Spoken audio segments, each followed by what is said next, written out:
Stories. E-text prepared by Juliet Sutherland, Mary Meehan, and the Project Gutenberg online distributed proofreading team. Little Saint Elizabeth. And Other Stories. By Frances Hodgson Burnett. 1888. From drawings by Reginald B. Birch. There she is, they would cry. It was Aunt Clotilde, who had sunk forward while kneeling at prayer. The villagers did not stand in awe of her. Uncle Bertrand, said the child, clasping her hands. Why is it that you cry? She asked gently. Her strength deserted her, she fell upon her knees in the snow. Why? Exclaimed Fairfoot. I'm surprised. What's the matter with the swine? He asked. Almost immediately they found themselves in a beautiful little dell. Fairyfoot loved her in a moment, and he knelt on one knee. There's the cake, he said. He said. What? What? Who's this Tootsicums? Little Saint Elizabeth. She had not been brought up in America at all. She had been born in France, in a beautiful chateau, and she had been born heiress to a great fortune, but nevertheless, just now she felt as if she was very poor, indeed. And yet her home was in one of the most splendid houses in New York. She had a lovely suite of apartments of her own, though she was only 11 years old. She had had her own carriage and a saddle horse, a train of masters, and governesses, and servants, and was regarded by all the children of the neighborhood as a sort of grand and mysterious little princess, whose incomings and outgoings were to be watched with the greatest interest. There she is, they would cry, flying to their windows to look at her. She is going out in her carriage. She is dressed all in black velvet and splendid fur. That is her own carriage. She has millions of money, and she can have anything she wants, Jane says so. She is very pretty, too, but she is so pale and has such big, sorrowful, black eyes. I should not be sorrowful if I were in her place, but Jane says the servants say she is always quiet and looks sad. Her maid says she lived with her aunt, and her aunt made her too religious. She rarely lifted her large dark eyes to look at them with any curiosity. She was not accustomed to the society of children. She had never had a child companion in her life, and these little Americans, who were so very rosy and gay, and who went out to walk or drive with groups of brothers and sisters, and even ran in the street, laughing and playing and squabbling healthily, these children amazed her. Poor little Saint Elizabeth! She had not lived a very natural or healthy life herself, and she knew absolutely nothing of real childish pleasures. You see, it had occurred in this way. When she was a baby of 2 years, her young father and mother died, within a week of each other, of a terrible fever, and the only near relatives the little one had were her Aunt Clotilde and Uncle Bertrand. Her Aunt Clotilde lived in Normandy, her Uncle Bertrand in New York. As these two were her only guardians, and as Bertrand de Rochemont was a gay bachelor, fond of pleasure and knowing nothing of babies, it was natural that he should be very willing that his elder sister should undertake the rearing and education of the child. Only, he wrote to Mademoiselle de Rochemont, don't end by training her for an abbess, my dear Clotilde. Illustration. There she is, they would cry. There was a very great difference between these two people. The distance between the gray stone chateau in Normandy and the brownstone mansion in New York was not nearly so great as the distance and difference between the two lives. And yet it was said that in her first youth Mademoiselle de Rochemont had been as gay and fond of pleasure as either of her brothers. And then, when her life was at its brightest and gayest, when she was a beautiful and brilliant young woman, she had had a great and bitter sorrow, which had changed her forever. From that time she had never left the house in which she had been born, and had lived the life of a nun in everything but being enclosed in convent walls. At first she had had her parents to take care of, but when they died she had been left entirely alone in the great chateau, and devoted herself to prayer and works of charity among the villagers and country people. Ah! She is good, she is a saint, mademoiselle, the poor people always said when speaking of her, but they also always looked a little awe-stricken when she appeared, and never were sorry when she left them. She was a tall woman, with a pale, rigid, handsome face, which never smiled. She did nothing but good deeds, but however grateful her pensioners might be, nobody would ever have dared to dream of loving her. She was just and cold and severe. She wore always a straight black serge gown, broad bands of white linen, and a rosary and crucifix at her waist. She read nothing but religious works and legends of the saints and martyrs, and adjoining her private apartments was a little stone chapel, where the servants said she used to kneel on the cold floor before the altar and pray for hours in the middle of the night.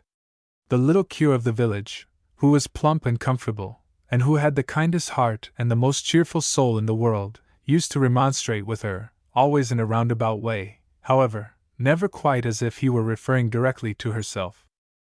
"One must not let oneself become the stone image of goodness," he said once. "Since one is really of flesh and blood, and lives among flesh and blood, that is not best. No, no, it is not best." But Mademoiselle de Rochemont never seemed exactly of flesh and blood. She was more like a marble female saint who had descended from her pedestal to walk upon the earth. And she did not change, even when the baby Elizabeth was brought to her. She attended strictly to the child's comfort and prayed many prayers for her innocent soul, but it can be scarcely said that her manner was any softer or that she smiled more. At first Elizabeth used to scream at the sight of the black, nun-like dress and the rigid, handsome face, but in course of time she became accustomed to them, and through living in an atmosphere so silent and without brightness, a few months changed her from a laughing, romping baby into a pale, quiet child, who rarely made any childish noise at all. In this quiet way she became fond of her aunt. She saw little of anyone but the servants, who were all trained to quietness also. As soon as she was old enough her aunt began her religious training. Before she could speak plainly she heard legends of saints and stories of martyrs. She was taken into the little chapel and taught to pray there. She believed in miracles, and would not have been surprised at any moment if she had met the child Jesus or the Virgin in the beautiful rambling gardens which surrounded the chateau. She was a sensitive, imaginative child, and the sacred romances she heard filled all her mind and made up her little life. She wished to be a saint herself, and spent hours in wandering in the terraced rose gardens wondering if such a thing was possible in modern days, and what she must do to obtain such holy victory. Her chief sorrow was that she knew herself to be delicate and very timid, so timid that she often suffered when people did not suspect it, and she was afraid that she was not brave enough to be a martyr. Once, poor little one, when she was alone in her room, she held her hand over a burning wax candle, but the pain was so terrible that she could not keep it there. Indeed, she fell back white and faint, and sank upon her chair, breathless and in tears, because she felt sure that she could not chant holy songs if she were being burned at the stake.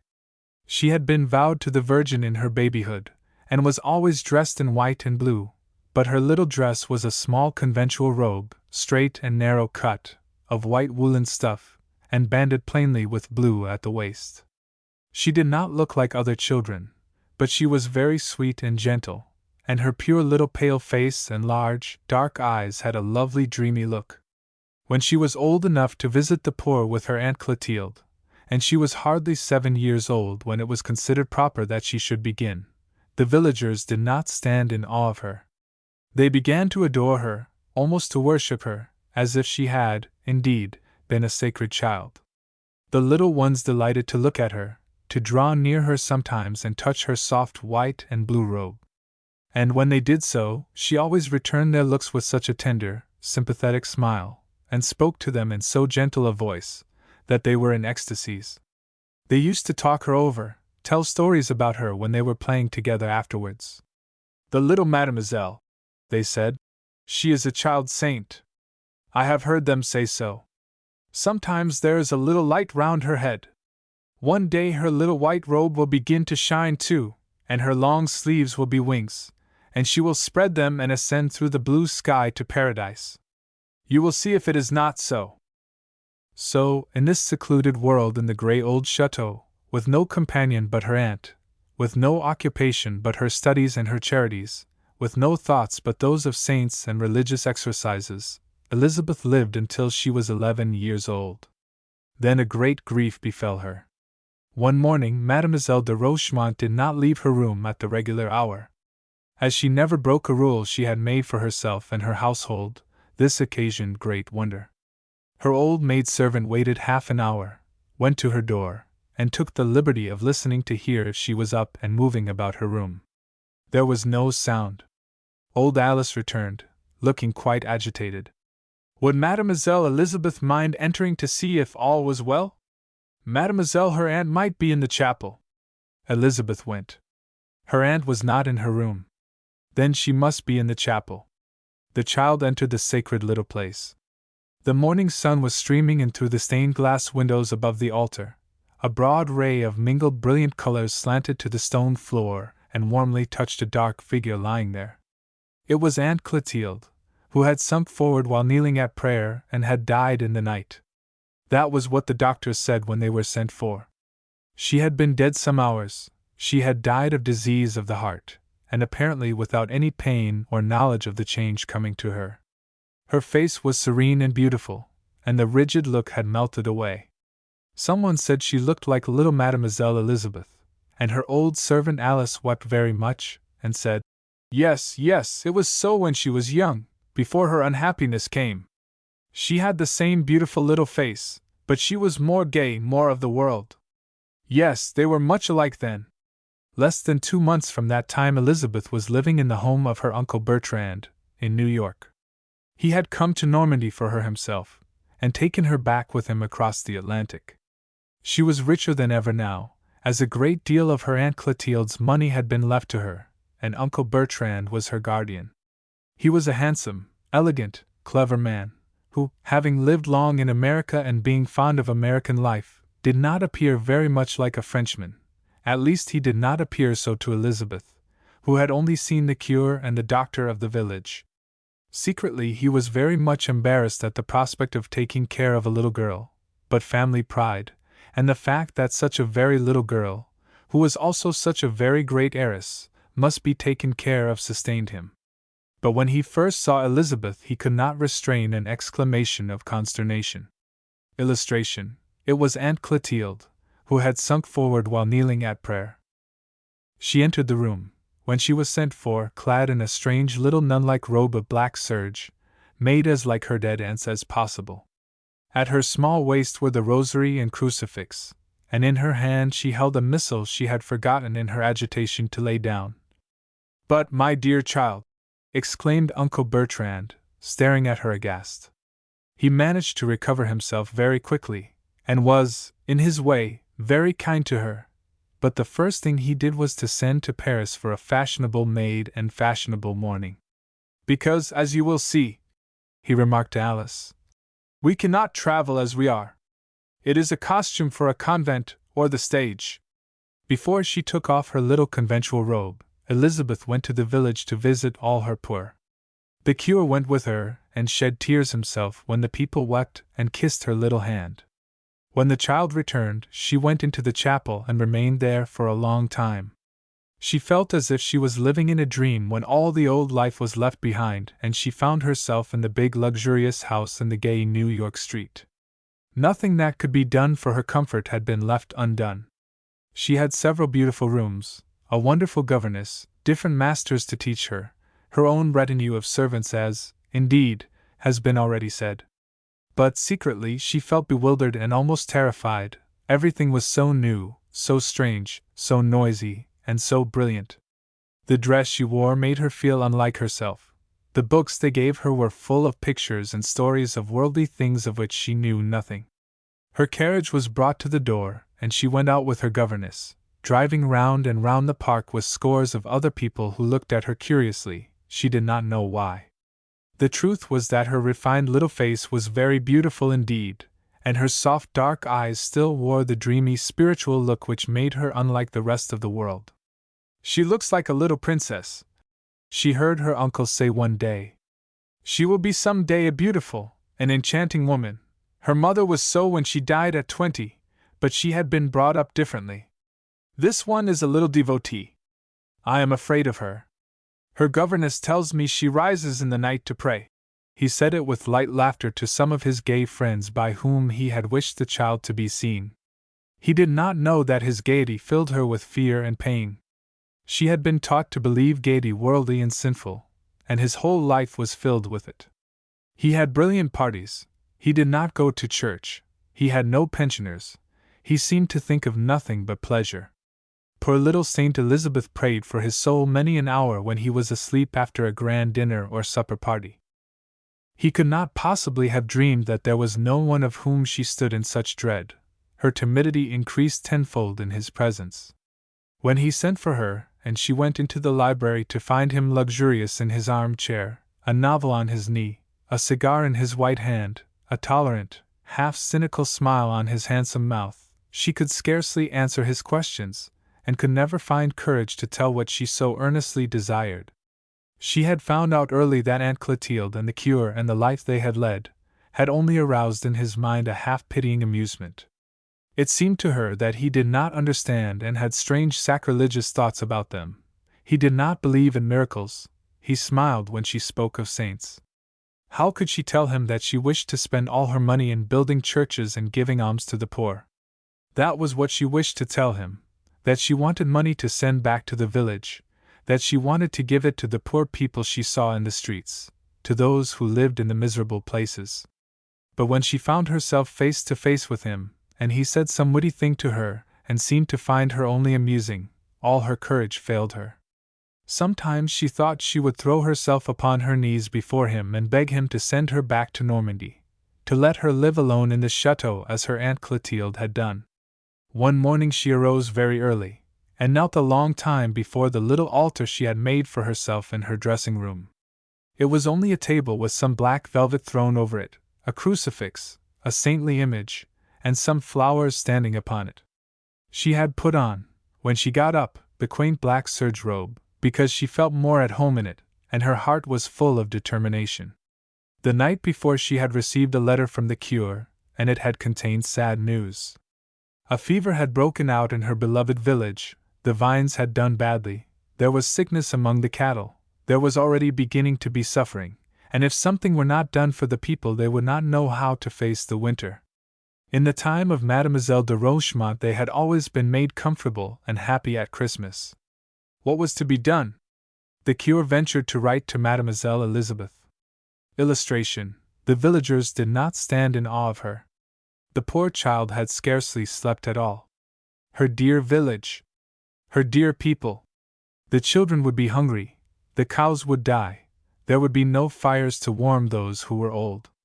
"I must go to Uncle," she said, pale and trembling. "I must ask him to give me money. I am afraid, but it is right to mortify the spirit. The martyrs went to the stake.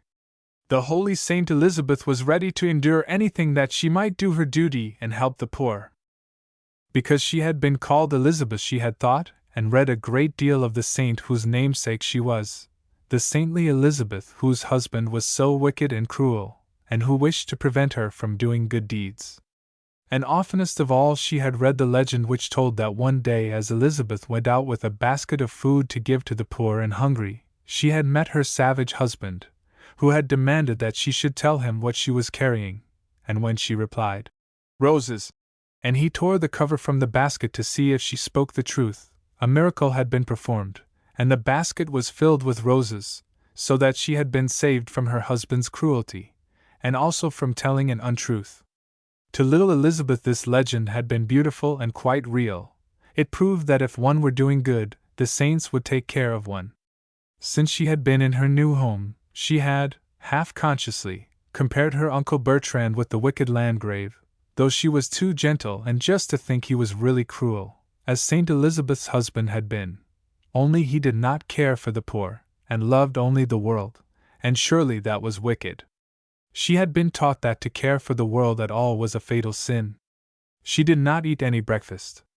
She thought she would fast until she had done what she intended to do. It had been her Aunt Clotilde's habit to fast very often. She waited anxiously to hear that her Uncle Bertrand had left his room. He always rose late, and this morning he was later than usual as he had had a long gay dinner party the night before. It was nearly 12 before she heard his door open. Then she went quickly to the staircase. Her heart was beating so fast that she put her little hand to her side and waited a moment to regain her breath. She felt quite cold. "Perhaps I must wait until he has eaten his breakfast," she said. "Perhaps I must not disturb him yet. It would make him displeased. I will wait, yes, for a little while." She did not return to her room, but waited upon the stairs. It seemed to be a long time. It appeared that a friend breakfasted with him. She heard a gentleman come in and recognized his voice, which she had heard before. She did not know what the gentleman's name was, but she had met him going in and out with her uncle once or twice, and had thought he had a kind face and kind eyes. He had looked at her in an interested way when he spoke to her, even as if he were a little curious, and she had wondered why he did so. When the door of the breakfast room opened and shut as the servants went in, she could hear the two laughing and talking. They seemed to be enjoying themselves very much. Once she heard an order given for the mail phaeton. They were evidently going out as soon as the meal was over. At last the door opened and they were coming out. Elizabeth ran down the stairs and stood in a small reception room. Her heart began to beat faster than ever. The blessed martyrs were not afraid, she whispered to herself. "Uncle Bertrand," she said, as he approached, and she scarcely knew her own faint voice. "Uncle Bertrand." He turned, and seeing her, started, and exclaimed, rather impatiently. Evidently he was at once amazed and displeased to see her. He was in a hurry to get out, and the sight of her odd little figure, standing in its straight black robe between the portieres, the slender hands clasped on the breast, the small pale face and great dark eyes uplifted, was certainly a surprise to him. "Elizabeth," he said, "what do you wish? Why do you come downstairs? And that impossible dress! Why do you wear it again? It is not suitable." "Uncle Bertrand," said the child, clasping her hands still more tightly, her eyes growing larger in her excitement and terror under his displeasure. "It is that I want money, a great deal. I beg your pardon if I derange you. It is for the poor. Moreover, the cure has written the people of the village are ill, the vineyards did not yield well. They must have money. I must send them some." Uncle Bertrand shrugged his shoulders. "That is the message of Monsieur le Curé, is it?" he said. "He wants money! My dear Elizabeth, I must inquire further. You have a fortune, but I cannot permit you to throw it away. You are a child, and do not understand." Illustration. "Uncle Bertrand," said the child, clasping her hands. "But," cried Elizabeth, trembling with agitation, "they are so poor when one does not help them, their vineyards are so little, and if the year is bad they must starve. Aunt Clotilde gave to them every year, even in the good years. She said they must be cared for like children." "That was your Aunt Clotilde's charity," replied her uncle. "Sometimes she was not so wise as she was devout. I must know more of this. I have no time at present, I am going out of town. In a few days I will reflect upon it. Tell your maid to give that hideous garment away. Go out to drive, amuse yourself, you are too pale." Elizabeth looked at his handsome, careless face in utter helplessness. This was a matter of life and death to her, to him it meant nothing. "But it is winter," she panted breathlessly. "There is snow. Soon it will be Christmas, and they will have nothing, no candles for the church, no little manger for the Holy Child, nothing for the poorest ones. And the children? It shall be thought of later," said Uncle Bertrand. "I am too busy now. Be reasonable, my child, and run away. You detain me." He left her with a slight impatient shrug of his shoulders and the slight amused smile on his lips. She heard him speak to his friend. "She was brought up by one who had renounced the world," he said, "and she has already renounced it herself, pauvre petite enfant. At 11 years she wishes to devote her fortune to the poor and herself to the church." Elizabeth sank back into the shadow of the portieres. Great burning tears filled her eyes and slipped down her cheeks, falling upon her breast. "He does not care," she said. "He does not know. And I do no one good, no one." And she covered her face with her hands and stood sobbing all alone. When she returned to her room she was so pale that her maid looked at her anxiously, and spoke of it afterwards to the other servants. They were all fond of Mademoiselle Elizabeth. She was always kind and gentle to everybody. Nearly all the day she sat, poor little saint, by her window looking out at the passers-by in the snowy street. But she scarcely saw the people at all. Her thoughts were far away, in the little village where she had always spent her Christmas before. Her Aunt Clotilde had allowed her at such times to do so much. There had not been a house she had not carried some gift to, not a child who had been forgotten. And the church on Christmas morning had been so beautiful with flowers from the hothouses of the chateau. It was for the church, indeed, that the conservatories were chiefly kept up. Mademoiselle de Rochemont would scarcely have permitted herself such luxuries. But there would not be flowers this year, the chateau was closed. There were no longer gardeners at work, the church would be bare and cold, the people would have no gifts, there would be no pleasure in the little peasants' faces. Little Saint Elizabeth wrung her slight hands together in her lap. "Oh," she cried, "what can I do? And then there is the poor here, so many. And I do nothing. The saints will be angry, they will not intercede for me. I shall be lost." It was not alone the poor she had left in her village who were a grief to her. As she drove through the streets she saw now and then haggard faces, and when she had questioned a servant who had one day come to her to ask for charity for a poor child at the door, she had found that in parts of this great, bright city which she had not seen, there was said to be cruel want and suffering, as in all great cities. "And it is so cold now," she thought, "with the snow on the ground." The lamps in the street were just beginning to be lighted when her Uncle Bertrand returned. It appeared that he had brought back with him the gentleman with the kind face. They were to dine together, and Uncle Bertrand desired that Mademoiselle Elizabeth should join them. Evidently the journey out of town had been delayed for a day at least. There came also another message. Monsieur de Rochemont wished Mademoiselle to send to him by her maid a certain box of antique ornaments which had been given to her by her Aunt Clotilde. Elizabeth had known less of the value of these jewels than of their beauty. She knew they were beautiful, and that they had belonged to her Aunt Clotilde in the gay days of her triumphs as a beauty and a brilliant and adored young woman, but it seemed that they were also very curious, and Monsieur de Rochemont wished his friend to see them. When Elizabeth went downstairs she found them examining them together. "They must be put somewhere for safe keeping," Uncle Bertrand was saying. "It should have been done before. I will attend to it." The gentleman with the kind eyes looked at Elizabeth with an interested expression as she came into the room. Her slender little figure in its black velvet dress, her delicate little face with its large soft sad eyes, the gentle gravity of her manner made her seem quite unlike other children. He did not seem simply to find her amusing, as her Uncle Bertrand did.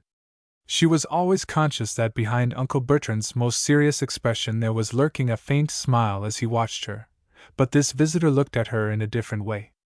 He was a doctor, she discovered. Dr. Norris, her uncle called him, and Elizabeth wondered if perhaps his profession had not made him quick of sight and kind. She felt that it must be so when she heard him talk at dinner. She found that he did a great deal of work among the very poor, that he had a hospital, where he received little children who were ill, who had perhaps met with accidents, and could not be taken care of in their wretched homes. He spoke most frequently of terrible quarters, which he called 5 Points. The greatest poverty and suffering was there. And he spoke of it with such eloquent sympathy, that even Uncle Bertrand began to listen with interest. "Come," he said, "you are a rich, idle fellow, de Rochemont, and we want rich, idle fellows to come and look into all this and do something for us. You must let me take you with me some day."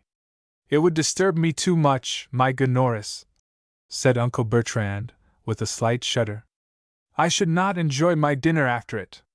"Then go without your dinner," said Dr. Norris. "These people do. You have too many dinners. Give up one." Uncle Bertrand shrugged his shoulders and smiled. "It is Elizabeth who fasts," he said. "Myself, I prefer to dine. And yet, some day, I may have the fancy to visit this place with you." Elizabeth could scarcely have been said to dine this evening. She could not eat. She sat with her large, sad eyes fixed upon Dr. Norris' face as he talked. Every word he uttered sank deep into her heart. The want and suffering of which he spoke were more terrible than anything she had ever heard of. It had been nothing like this in the village. Oh! No, no. As she thought of it, there was such a look in her dark eyes as almost startled Dr. Norris several times when he glanced at her, but as he did not know the particulars of her life with her aunt, and the strange training she had had, he could not possibly have guessed what was going on in her mind, and how much effect his stories were having. The beautiful little face touched him very much, and the pretty French accent with which the child spoke seemed very musical to him, and added a great charm to the gentle, serious answers she made to the remarks he addressed to her. He could not help seeing that something had made little Mademoiselle Elizabeth a pathetic and singular little creature, and he continually wondered what it was. "Do you think she is a happy child?" he asked Monsieur de Rochemont when they were alone together over their cigars and wine. "Happy?" said Uncle Bertrand, with his light smile. "She has been taught, my friend, that to be happy upon earth is a crime. That was my good sister's creed. One must devote oneself, not to happiness, but entirely to good works. I think I have told you that she, this little one, desires to give all her fortune to the poor. Having heard you this evening, she will wish to bestow it upon your 5 points." When, having retired from the room with a grave and stately little obeisance to her uncle and his guest, Elizabeth had gone upstairs, it had not been with the intention of going to bed. She sent her maid away and knelt before her altar for a long time. "The saints will tell me what to do," she said. "The good saints, who are always gracious, they will vouchsafe to me some thought which will instruct me if I remain long enough at prayer." She remained in prayer a long time. When at last she arose from her knees, it was long past midnight, and she was tired and weak, but the thought had not been given to her. But just as she laid her head upon her pillow, it came. The ornaments given to her by her Aunt Clotilde, somebody would buy them. They were her own, it would be right to sell them. To what better use could they be put? Was it not what Aunt Clotilde would have desired? Had she not told her stories of the good and charitable who had sold the clothes from their bodies that the miserable might be helped? Yes, it was right. These things must be done. All else was vain and useless and of the world. But it would require courage, great courage. To go out alone to find a place where the people would buy the jewels. Perhaps there might be some who would not want them. And then when they were sold, to find this poor and unhappy quarter of which her uncle's guest had spoken, and to give to those who needed, all by herself. Ah! What courage it would require! And then Uncle Bertrand, some day he would ask about the ornaments, and discover all, and his anger might be terrible. No one had ever been angry with her, how could she bear it? But had not the saints and martyrs borne everything? Had they not gone to the stake and the rack with smiles? She thought of Saint Elizabeth and the cruel Landgrave. It could not be even so bad as that, but whatever the result was, it must be borne. So at last she slept, and there was upon her gentle little face so sweetly sad a look that when her maid came to waken her in the morning, she stood by the bedside for some moments looking down upon her pityingly. The day seemed very long and sorrowful to the poor child. It was full of anxious thoughts and plannings. She was so innocent and inexperienced, so ignorant of all practical things. She had decided that it would be best to wait until evening before going out, and then to take the jewels and try to sell them to some jeweler. She did not understand the difficulties that would lie in her way, but she felt very timid. Her maid had asked permission to go out for the evening, and Monsieur de Rochemont was to dine out, so that she found it possible to leave the house without attracting attention. As soon as the streets were lighted, she took the case of ornaments, and going downstairs very quietly, let herself out. The servants were dining, and she was seen by none of them. When she found herself in the snowy street, she felt strangely bewildered. She had never been out unattended before, and she knew nothing of the great busy city. When she turned into the more crowded thoroughfares, she saw several times that the passers-by glanced at her curiously. Her timid look, her foreign air and richly furred dress, and the fact that she was a child and alone at such an hour, could not fail to attract attention. But though she felt confused and troubled, she went bravely on. It was some time before she found a jeweler's shop, and when she entered it, the men behind the counter looked at her in amazement. But she went to the one nearest to her and laid the case of jewels on the counter before him. "I wish," she said in her soft, low voice, and with the pretty accent, "I wish that you should buy these." The man stared at her, and at the ornaments, and then at her again. "I beg pardon, miss," he said. Elizabeth repeated her request. "I will speak to Mr. Motyler," he said, after a moment of hesitation. He went to the other end of the shop to an elderly man who sat behind a desk. After he had spoken a few words, the elderly man looked up as if surprised. Then he glanced at Elizabeth. Then, after speaking a few more words, he came forward. "You wish to sell these?" he said, looking at the case of jewels with a puzzled expression. "Yes," Elizabeth answered. He bent over the case and took up one ornament after the other and examined them closely. After he had done this, he looked at the little girl's innocent, trustful face, seeming more puzzled than before. "Are they your own?" he inquired. "Yes, they are mine," she replied timidly. "Do you know how much they are worth?" "I know that they are worth much money," said Elizabeth. "I have heard it said so. Do your friends know that you are going to sell them?" "No," Elizabeth said, a faint color rising in her delicate face. "But it is right that I should do it." The man spent a few moments in examining them again, and, having done so, spoke hesitatingly. "I am afraid we cannot buy them," he said. "It would be impossible, unless your friends first gave their permission." "Impossible!" said Elizabeth, and tears rose in her eyes, making them look softer and more wistful than ever. "We could not do it," said the jeweler. "It is out of the question under the circumstances." "Do you think," faltered the poor little saint, "do you think that nobody will buy them?" "I am afraid not," was the reply. "No respectable firm who would pay their real value.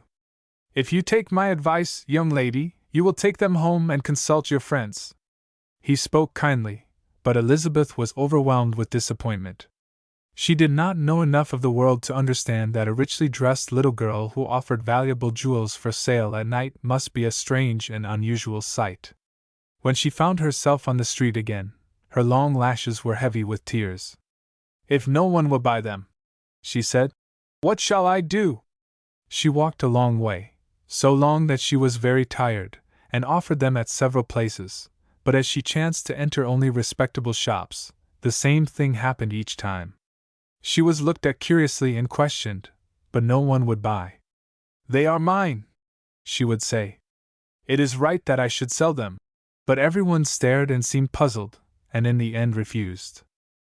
At last, after much wandering, she found herself in a poorer quarter of the city. The streets were narrower and dirtier, and the people began to look squalid and wretchedly dressed. There were smaller shops and dingy houses. She saw unkempt men and women and uncared for little children. The poverty of the poor she had seen in her own village seemed comfort and luxury by contrast. She had never dreamed of anything like this. Now and then she felt faint with pain and horror. But she went on. "They have no vineyards," she said to herself. "No trees and flowers, it is all dreadful, there is nothing. They need help more than the others. To let them suffer so, and not to give them charity, would be a great crime." She was so full of grief and excitement that she had ceased to notice how everyone looked at her. She saw only the wretchedness, and dirt and misery. She did not know, poor child, that she was surrounded by danger, that she was not only in the midst of misery, but of dishonesty and crime. She had even forgotten her timidity, that it was growing late, and that she was far from home, and would not know how to return. She did not realize that she had walked so far that she was almost exhausted with fatigue. She had brought with her all the money she possessed. If she could not sell the jewels, she could, at least, give something to someone in want.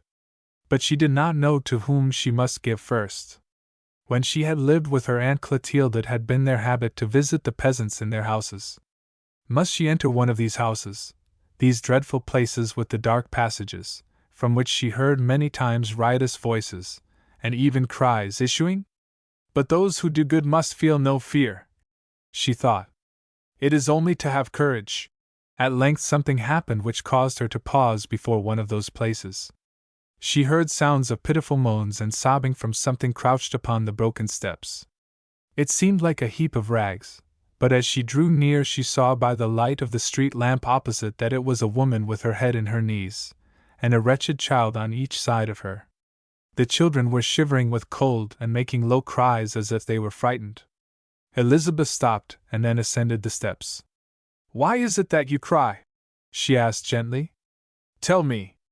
The woman did not answer at first, but when Elizabeth spoke again she lifted her head, and as soon as she saw the slender figure in its velvet and furs, and the pale, refined little face, she gave a great start.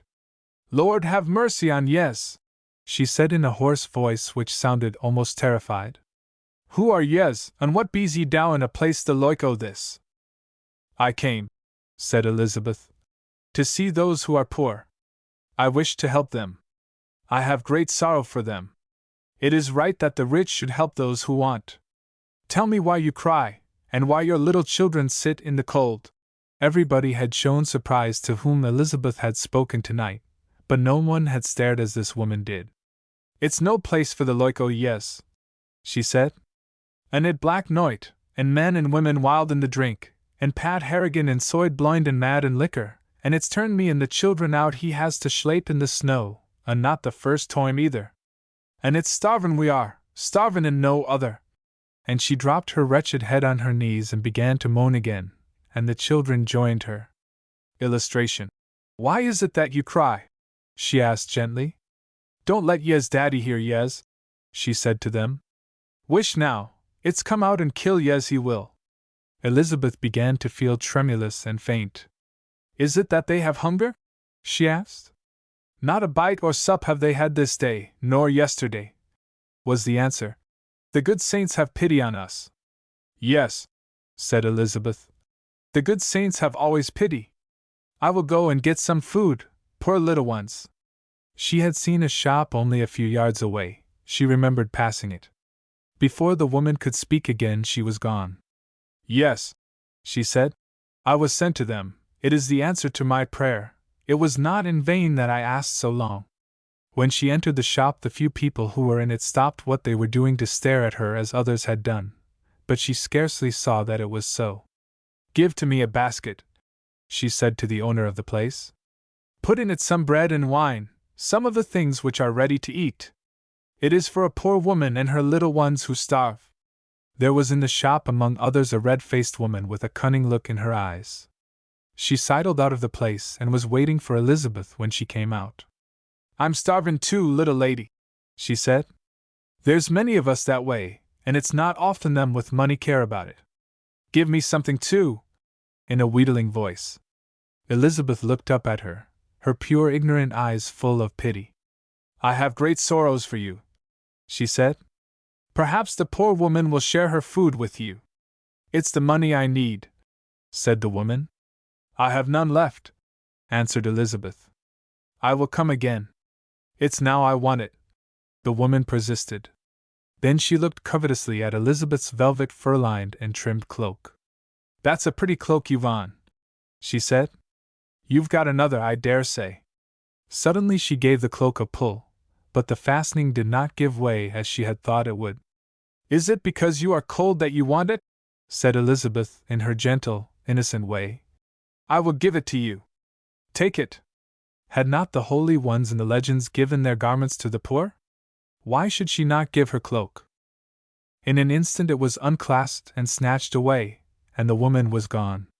She did not even stay long enough to give thanks for the gift, and something in her haste and roughness made Elizabeth wonder, and gave her a moment of tremor. She made her way back to the place where the other woman and her children had been sitting. The cold wind made her shiver, and the basket was very heavy for her slender arm. Her strength seemed to be giving way. As she turned the corner, a great, fierce gust of wind swept round it, and caught her breath and made her stagger. She thought she was going to fall. Indeed, she would have fallen but that one of the tall men who were passing put out his arm and caught her. He was a well-dressed man, in a heavy overcoat. He had gloves on. Elizabeth spoke in a faint tone. "I thank you," she began, when the second man uttered a wild exclamation and sprang forward. "Elizabeth!" he said. Elizabeth! Elizabeth looked up and uttered a cry herself. It was her Uncle Bertrand who stood before her, and his companion, who had saved her from falling, was Dr. Norris. For a moment it seemed as if they were almost struck dumb with horror, and then her Uncle Bertrand seized her by the arm in such agitation that he scarcely seemed himself, not the light, satirical, jesting Uncle Bertrand she had known at all. "What does it mean?" he cried. "What are you doing here, in this horrible place alone? Do you know where it is you have come? What have you in your basket? Explain! Explain!" The moment of trial had come, and it seemed even more terrible than the poor child had imagined. The long strain and exertion had been too much for her delicate body. She felt that she could bear no more. The cold seemed to have struck to her very heart. She looked up at Monsieur de Rochemont's pale, excited face, and trembled from head to foot. A strange thought flashed into her mind. Saint Elizabeth, of Thuringia, the cruel Landgrave. Perhaps the saints would help her, too, since she was trying to do their bidding. Surely, surely it must be so. "Speak!" repeated Monsieur de Rochemont. "Why is this? The basket, what have you in it?" "Roses," said Elizabeth. "Roses." And then her strength deserted her, she fell upon her knees in the snow, the basket slipped from her arm, and the first thing which fell from it was, no, not roses, there had been no miracle wrought, not roses, but the case of jewels which she had laid on the top of the other things that it might be the more easily carried. Illustration: her strength deserted her, she fell upon her knees in the snow. "Roses!" cried Uncle Bertrand. "Is it that the child is mad? They are the jewels of my sister Clotilde." Elizabeth clasped her hands and leaned towards Dr. Norris, the tears streaming from her uplifted eyes. "Ah, monsieur," she sobbed, "you will understand. It was for the poor, they suffer so much. If we do not help them, our souls will be lost. I did not mean to speak falsely. I thought the saints, dash." But her sobs filled her throat, and she could not finish. Dr. Norris stopped, and took her in his strong arms as if she had been a baby. "Quick!" he said imperatively. "We must return to the carriage, de Rochemont. This is a serious matter." Elizabeth clung to him with trembling hands. "But the poor woman who starves?" she cried. "The little children, they sit up on the step quite near, the food was for them. I pray you give it to them." "Yes, they shall have it," said the doctor. "Take the basket, de Rochemont, only a few doors below." And it appeared that there was something in his voice which seemed to render obedience necessary, for Monsieur de Rochemont actually did as he was told. For a moment Dr. Norris put Elizabeth on her feet again, but it was only while he removed his overcoat and wrapped it about her slight shivering body. "You are chilled through, poor child," he said, "and you are not strong enough to walk just now. You must let me carry you." It was true that a sudden faintness had come upon her, and she could not restrain the shudder which shook her. It still shook her when she was placed in the carriage which the two gentlemen had thought it wiser to leave in one of the more respectable streets, when they went to explore the worse ones together. "What might not have occurred if we had not arrived at that instant?" said Uncle Bertrand when he got into the carriage. "As it is, who knows what illness? It will be better to say as little as possible now," said Dr. Norris. "It was for the poor," said Elizabeth, trembling. "I had prayed to the saints to tell me what was best. I thought I must go. I did not mean to do wrong. It was for the poor." And while her Uncle Bertrand regarded her with a strangely agitated look, and Dr. Norris held her hand between his strong and warm ones, the tears rolled down her pure, pale little face. She did not know until some time after what danger she had been in, that the part of the city into which she had wandered was the lowest and worst, and was in some quarters the home of thieves and criminals of every class. As her Uncle Bertrand had said, it was impossible to say what terrible thing might have happened if they had not met her so soon. It was Dr. Norris who explained it all to her as gently and kindly as was possible. She had always been fragile, and she had caught a severe cold which caused her an illness of some weeks. It was Dr. Norris who took care of her, and it was not long before her timidity was forgotten in her tender and trusting affection for him. She learned to watch for his coming, and to feel that she was no longer lonely. It was through him that her uncle permitted her to send to the cure a sum of money large enough to do all that was necessary. It was through him that the poor woman and her children were clothed and fed and protected. When she was well enough, he had promised that she should help him among his own poor. And through him, though she lost none of her sweet sympathy for those who suffered, she learned to live a more natural and childlike life, and to find that there were innocent, natural pleasures to be enjoyed in the world. In time she even ceased to be afraid of her Uncle Bertrand, and to be quite happy in the great beautiful house. And as for Uncle Bertrand himself, he became very fond of her, and sometimes even helped her to dispense her charities. He had a light, gay nature, but he was kind at heart, and always disliked to see or think of suffering. Now and then he would give more lavishly than wisely, and then he would say, with his habitual graceful shrug of the shoulders, "Yes, it appears I am not discreet. Finally, I think I must leave my charities to you, my good Norris, to you and little Saint Elizabeth." The Story of Prince Fairyfoot. Prefatory Note. The Story of Prince Fairyfoot was originally intended to be the first of a series, under the general title of Stories from the Lost Fairy Book, retold by the child who read them, concerning which Mrs. Burnett relates, "When I was a child of 6 or 7, I had given to me a book of fairy stories, of which I was very fond. Before it had been in my possession many months, it disappeared, and though since then I have tried repeatedly, both in England and America, to find a copy of it, I have never been able to do so. I asked a friend in the Congressional Library at Washington, a man whose knowledge of books is almost unlimited, to try to learn something about it for me.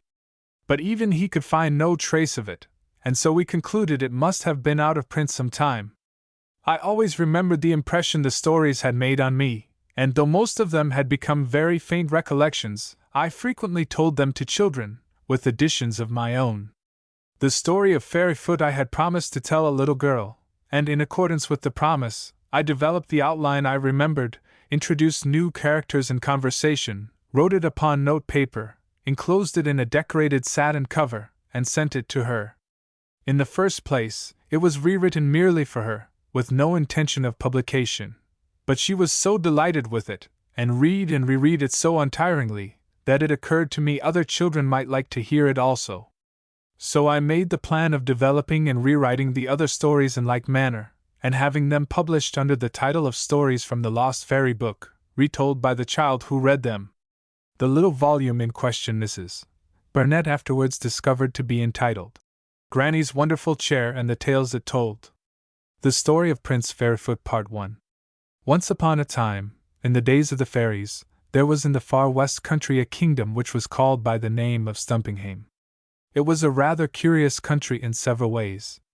In the first place, the people who lived there thought that Stumpinghame was all the world. They thought there was no world at all outside Stumpinghame. And they thought that the people of Stumpinghame knew everything that could possibly be known, and that what they did not know was of no consequence at all. One idea common in Stumpinghame was really very unusual indeed. It was a peculiar taste in the matter of feet. In Stumpinghame, the larger a person's feet were, the more beautiful and elegant he or she was considered, and the more aristocratic and nobly born a man was, the more immense were his feet. Only the very lowest and most vulgar persons were ever known to have small feet. The king's feet were simply huge, so were the queen's, so were those of the young princes and princesses. It had never occurred to anyone that a member of such a royal family could possibly disgrace himself by being born with small feet. Well, you may imagine, then, what a terrible and humiliating state of affairs arose when there was born into that royal family a little son, a prince, whose feet were so very small and slender and delicate that they would have been considered small even in other places than Stumpinghame. Grief and confusion seized the entire nation. The queen fainted 6 times a day, the king had black rosettes fastened upon his crown, all the flags were at half-mast, and the court went into the deepest mourning. There had been born to Stumpinghame a royal prince with small feet, and nobody knew how the country could survive it. Yet the disgraceful little prince survived it, and did not seem to mind at all. He was the prettiest and best-tempered baby the royal nurse had ever seen. But for his small feet, he would have been the flower of the family. The royal nurse said to herself, and privately told his little Royal Highness's chief bottle washer that she never see a infant as took notice so, and sneezed as intelligent. But, of course, the king and queen could see nothing but his little feet, and very soon they made up their minds to send him away. So one day they had him bundled up and carried where they thought he might be quite forgotten. They sent him to the hut of a swineherd who lived deep in a great forest which seemed to end nowhere. They gave the swineherd some money, and some clothes for Fairyfoot, and told him that if he would take care of the child, they would send money and clothes every year. As for themselves, they only wished to be sure of never seeing Fairyfoot again. This pleased the swineherd well enough. He was poor, and he had a wife and 10 children, and hundreds of swine to take care of, and he knew he could use the little prince's money and clothes for his own family, and no one would find it out. So he let his wife take the little fellow, and as soon as the king's messengers had gone, the woman took the royal clothes off the prince and put on him a coarse little nightgown, and gave all his things to her own children. But the baby prince did not seem to mind that. He did not seem to mind anything, even though he had no name but Prince Fairyfoot, which had been given him in contempt by the disgusted courtiers. He grew prettier and prettier every day, and long before the time when other children begin to walk, he could run about on his fairy feet. The swineherd and his wife did not like him at all. In fact, they disliked him because he was so much prettier and so much brighter than their own clumsy children. And the children did not like him, because they were ill-natured and only liked themselves. So as he grew older year by year, the poor little prince was more and more lonely. He had no one to play with, and was obliged to be always by himself. He dressed only in the coarsest and roughest clothes. He seldom had enough to eat, and he slept on straw in a loft under the roof of the swineherd's hut. But all this did not prevent his being strong and rosy and active. He was as fleet as the wind, and he had a voice as sweet as a bird's. He had lovely sparkling eyes, and bright golden hair, and he had so kind a heart that he would not have done a wrong or cruel thing for the world. As soon as he was big enough, the swineherd made him go out into the forest every day to take care of the swine. He was obliged to keep them together in one place, and if any of them ran away into the forest, Prince Fairyfoot was beaten. And as the swine were very wild and unruly, he was very often beaten, because it was almost impossible to keep them from wandering off, and when they ran away, they ran so fast, and through places so tangled, that it was almost impossible to follow them. The forest in which he had to spend the long days was a very beautiful one, however, and he could take pleasure in that. It was a forest so great that it was like a world in itself. There were in it strange, splendid trees, the branches of which interlocked overhead, and when their many leaves moved and rustled, it seemed as if they were whispering secrets. There were bright, swift, strange birds that flew about in the deep golden sunshine, and when they rested on the boughs, they, too, seemed telling one another secrets. There was a bright, clear brook, with water as sparkling and pure as crystal, and with shining shells and pebbles of all colors lying in the gold and silver sand at the bottom. Prince Fairyfoot always thought the brook knew the forest's secret also, and sang it softly to the flowers as it ran along. And as for the flowers, they were beautiful. They grew as thickly as if they had been a carpet, and under them was another carpet of lovely green moss. The trees and the birds, and the brook and the flowers were Prince Fairyfoot's friends. He loved them, and never was very lonely when he was with them, and if his swine had not run away so often, and if the swineherd had not beaten him so much, sometimes, indeed, nearly all summer, he would have been almost happy. He used to lie on the fragrant carpet of flowers and moss and listen to the soft sound of the running water, and to the whispering of the waving leaves, and to the songs of the birds, and he would wonder what they were saying to one another, and if it were true, as the swineherd's children said, that the great forest was full of fairies. And then he would pretend it was true, and would tell himself stories about them, and make believe they were his friends, and that they came to talk to him and let him love them. He wanted to love something or somebody, and he had nothing to love, not even a little dog. One day he was resting under a great green tree, feeling really quite happy because everything was so beautiful.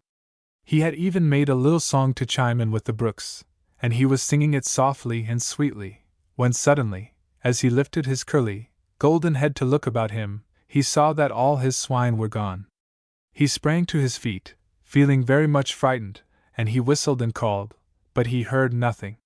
He could not imagine how they had all disappeared so quietly, without making any sound, but not one of them was anywhere to be seen. Then his poor little heart began to beat fast with trouble and anxiety. He ran here and there, he looked through the bushes and under the trees, he ran, and ran, and ran, and called and whistled, and searched, but nowhere was one of those swine to be found. He searched for them for hours, going deeper and deeper into the forest than he had ever been before. He saw strange trees and strange flowers, and heard strange sounds, and at last the sun began to go down, and he knew he would soon be left in the dark. His little feet and legs were scratched with brambles, and were so tired that they would scarcely carry him, but he dared not go back to the swineherd's hut without finding the swine. The only comfort he had on all the long way was that the little brook had run by his side, and sung its song to him, and sometimes he had stopped and bathed his hot face in it, and had said, "Oh, little brook! You are so kind to me! You are my friend, I know. I would be so lonely without you." When at last the sun did go down, Prince Fairyfoot had wandered so far that he did not know where he was, and he was so tired that he threw himself down by the brook, and hid his face in the flowery moss, and said, "Oh, little brook! I am so tired I can go no further, and I can never find them." While he was lying there in despair, he heard a sound in the air above him, and looked up to see what it was. It sounded like a little bird in some trouble. And surely enough, there was a huge hawk darting after a plump little brown bird with a red breast. The little bird was uttering sharp, frightened cries, and Prince Fairyfoot felt so sorry for it that he sprang up and tried to drive the hawk away. The little bird saw him at once, and straightway flew to him, and Fairyfoot covered it with his cap. And then the hawk flew away in a great rage. When the hawk was gone, Fairyfoot sat down again and lifted his cap, expecting, of course, to see the brown bird with the red breast. But instead of a bird, out stepped a little man, not much higher than your little finger, a plump little man in a brown suit with a bright red vest, and with a cocked hat on. "Why," exclaimed Fairyfoot, "I'm surprised!" "So am I," said the little man, cheerfully. "I never was more surprised in my life, except when my great-aunt's grandmother got into such a rage, and changed me into a robin redbreast. I tell you, that surprised me." "I should think it might," said Fairyfoot. "Why did she do it?" "Mad," answered the little man. "That was what was the matter with her. She was always losing her temper like that, and turning people into awkward things, and then being sorry for it, and not being able to change them back again. If you are a fairy, you have to be careful. If you'll believe me, that woman once turned her second cousin's sister-in-law into a mushroom, and somebody picked her, and she was made into catsup, which is a thing no man likes to have happen in his family." Illustration. "Why," exclaimed Fairyfoot, "I'm surprised." "Of course not," said Fairyfoot politely. "The difficulty is," said the little man, "that some fairies don't graduate. They learn to turn people into things, but they don't learn how to unturn them, and then, when they get mad in their families, you know how it is about getting mad in families, there is confusion. Yes, seriously, confusion arises. It arises. That was the way with my great-aunt's grandmother. She was not a cultivated old person, and she did not know how to unturn people, and now you see the result. Quite accidentally I trod on her favorite corn, she got mad and changed me into a robin, and regretted it ever afterward. I could only become myself again by a kind-hearted person saving me from a great danger. You are that person. Give me your hand." Fairyfoot held out his hand. The little man looked at it. "On second thought," he said, "I can't shake it, it's too large. I'll sit on it and talk to you." With these words he hopped upon Fairyfoot's hand, and sat down, smiling and clasping his own hands about his tiny knees. "I declare," It's delightful not to be a robin, he said. Had to go about picking up worms, you know. Disgusting business.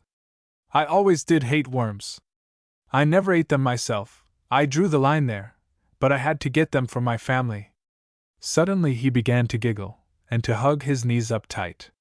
Do you wish to know what I'm laughing at? He asked Fairyfoot. Yes, Fairyfoot answered. The little man giggled more than ever.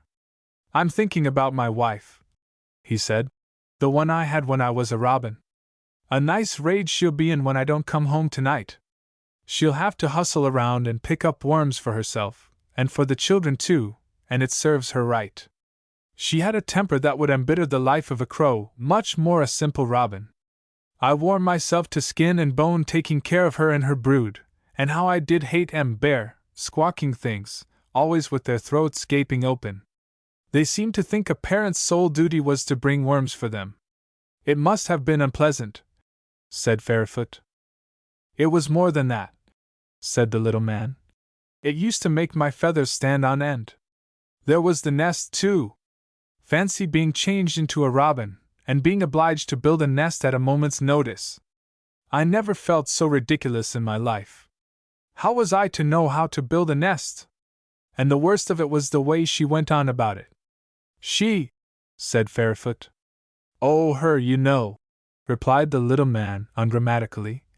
My wife. She'd always been a robin, and she knew how to build a nest. She liked to order me about, too, she was one of that kind. But, of course, I wasn't going to own that I didn't know anything about nest building. I could never have done anything with her in the world if I'd let her think she knew as much as I did. So I just put things together in a way of my own, and built a nest that would have made you weep. The bottom fell out of it the first night. It nearly killed me. Did you fall out too? Inquired Fairyfoot. Oh no, answered the little man. I meant that it nearly killed me to think the eggs weren't in it at the time.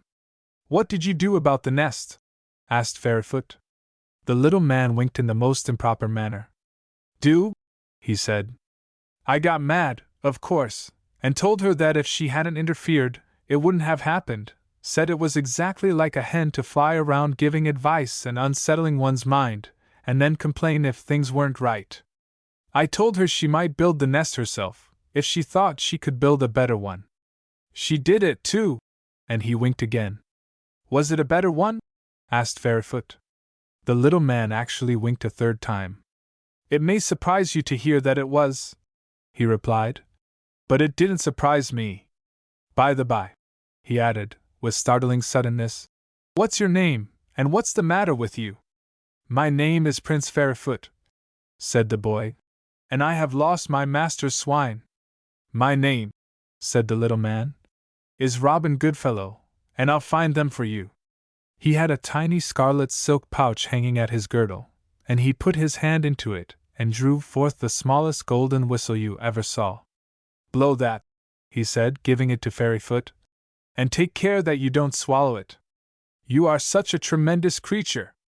Fairyfoot took the whistle and put it very delicately to his lips. He blew, and there came from it a high, clear sound that seemed to pierce the deepest depths of the forest. Blow again, commanded Robin Goodfellow. Again Prince Fairyfoot blew, and again the pure clear sound rang through the trees, and the next instant he heard a loud rushing and tramping and squeaking and grunting, and all the great drove of swine came tearing through the bushes and formed themselves into a circle and stood staring at him as if waiting to be told what to do next. Oh, Robin Goodfellow, Robin Goodfellow, cried Fairyfoot. How grateful I am to you! Not as grateful as I am to you, said Robin Goodfellow. But for you I should be disturbing that hawk's digestion at the present moment, instead of which, here I am, a respectable fairy once more, and my late wife, though I ought not to call her that, for goodness knows she was early enough hustling me out of my nest before daybreak, with the unpleasant proverb about the early bird catching the worm. I suppose I should say my early wife is at this juncture a widow. Now, where do you live? Fairyfoot told him, and told him also about the swineherd, and how it happened that, though he was a prince, he had to herd swine and live in the forest. Well, well, said Robin Goodfellow, that is a disagreeable state of affairs. Perhaps I can make it rather easier for you. You see, that is a fairy whistle. I thought so, said Fairyfoot. Well, continued Robin Goodfellow, you can always call your swine with it, so you will never be beaten again. Now, are you ever lonely? Sometimes I am very lonely indeed, answered the prince. No one cares for me, though I think the brook is sometimes sorry, and tries to tell me things. Of course, said Robin. They all like you. I've heard them say so. Oh, have you? Cried Fairyfoot joyfully. Yes, you never throw stones at the birds, or break the branches of the trees, or trample on the flowers when you can help it. The birds sing to me, said Fairyfoot, and the trees seem to beckon to me and whisper, and when I am very lonely, I lie down in the grass and look into the eyes of the flowers and talk to them. I would not hurt one of them for all the world. Humph, said Robin. You are a rather good little fellow. Would you like to go to a party? A party, said Fairyfoot. What is that? This sort of thing, said Robin, and he jumped up and began to dance around and to kick up his heels gaily in the palm of Fairyfoot's hand. Wine, you know, and cake, and all sorts of fun. It begins at 12 tonight, in a place the fairies know of, and it lasts until just 2 minutes and 3 seconds and a half before daylight. Would you like to come? Oh, cried Fairyfoot, I should be so happy if I might. Well, you may, said Robin. I'll take you. They'll be delighted to see any friend of mine. I'm a great favorite, of course, you can easily imagine that. It was a great blow to them when I was changed, such a loss, you know. In fact, there were several lady fairies who, but no matter. And he gave a slight cough, and began to arrange his necktie with a disgracefully consequential air, though he was trying very hard not to look conceited, and while he was endeavoring to appear easy and gracefully careless, he began accidentally to hum, "See the conquering hero comes," which was not the right tune under the circumstances. But for you, he said next, I couldn't have given them the relief and pleasure of seeing me this evening. And what ecstasy it will be to them, to be sure! I shouldn't be surprised if it broke up the whole thing. They'll faint so, for joy, you know, just at first, that is, the ladies will. The men won't like it at all, and I don't blame them. I suppose I shouldn't like it, to see another fellow sweep all before him. That's what I do, I sweep all before me. And he waved his hand in such a fine large gesture that he overbalanced himself, and turned a somersault. But he jumped up after it quite undisturbed. You'll see me do it tonight, he said, knocking the dents out of his hat. Sweep all before me. Then he put his hat on, and his hands on his hips, with a swaggering, man of society air. I say, he said, I'm glad you're going. I should like you to see it. And I should like to see it, replied Fairyfoot. Well, said Mr. Goodfellow, you deserve it, though that's saying a great deal. You've restored me to them. But for you, even if I'd escaped that hawk, I should have had to spend the night in that beastly robin's nest, crowded into a corner by those squawking things, and domineered over by her. I wasn't made for that. I'm superior to it. Domestic life doesn't suit me. I was made for society. I adorn it. She never appreciated me. She couldn't soar to it. When I think of the way she treated me, he exclaimed, suddenly getting into a rage, I've a great mind to turn back into a robin and peck her head off. Would you like to see her now? Asked Fairyfoot, innocently. Mr. Goodfellow glanced behind him in great haste, and suddenly sat down. No, no! He exclaimed in a tremendous hurry. By no means! She has no delicacy. And she doesn't deserve to see me. And there's a violence and uncertainty about her movements which is annoying beyond anything you can imagine. No, I don't want to see her. I'll let her go unpunished for the present. Perhaps it's punishment enough for her to be deprived of me. Just pick up your cap, won't you? And if you see any birds lying about, throw it at them, robins particularly. I think I must take the swine home, if you'll excuse me, said Fairyfoot. I'm late now. Well, let me sit on your shoulder and I'll go with you and show you a short way home, said Goodfellow.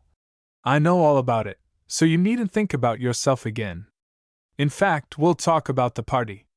Just blow your whistle, and the swine will go ahead. Fairyfoot did so, and the swine rushed through the forest before them, and Robin Goodfellow perched himself on the prince's shoulder, and chatted as they went. It had taken Fairyfoot hours to reach the place where he found Robin, but somehow it seemed to him only a very short time before they came to the open place near the swineherd's hut, and the path they had walked in had been so pleasant and flowery that it had been delightful all the way. "Now," said Robin when they stopped, "if you will come here tonight at 12 o'clock, when the moon shines under this tree, you will find me waiting for you. Now I'm going. Goodbye." And he was gone before the last word was quite finished.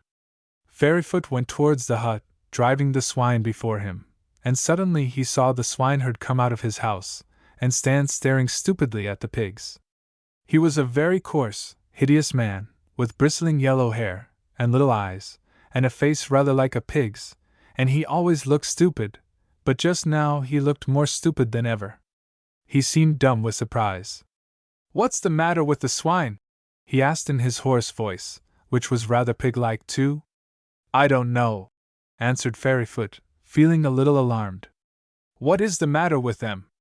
They are 4 times fatter, and 5 times bigger, and 6 times cleaner, and 7 times heavier, and 8 times handsomer than they were when you took them out," the swineherd said.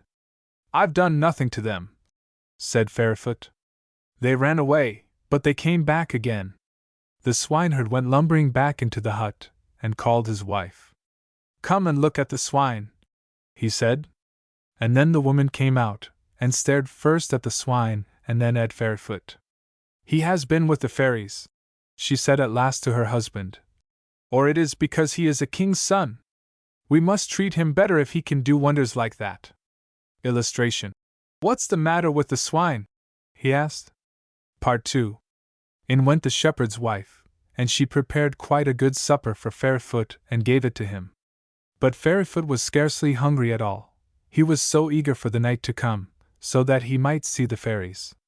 When he went to his loft under the roof, he thought at first that he could not sleep, but suddenly his hand touched the fairy whistle and he fell asleep at once, and did not waken again until a moonbeam fell brightly upon his face and aroused him.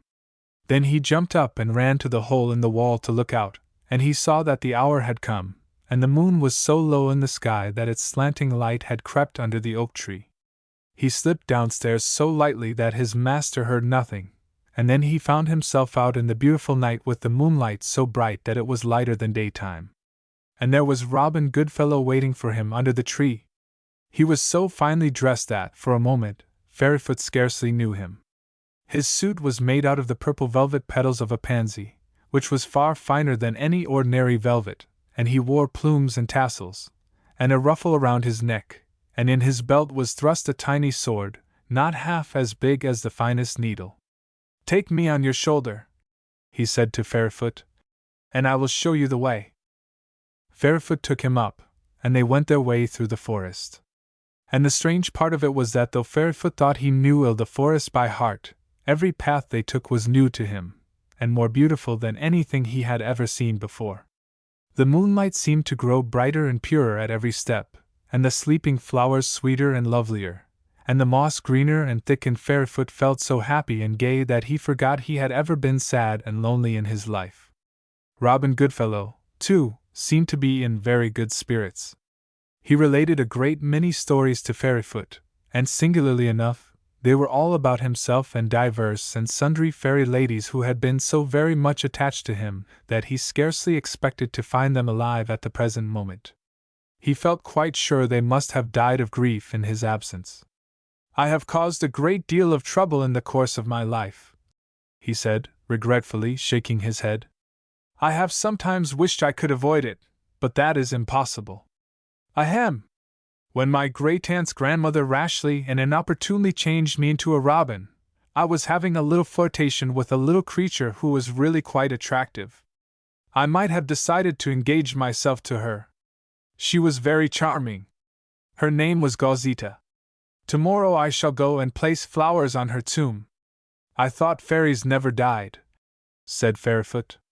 "Only on rare occasions, and only from love," answered Robin. They needn't die unless they wish to.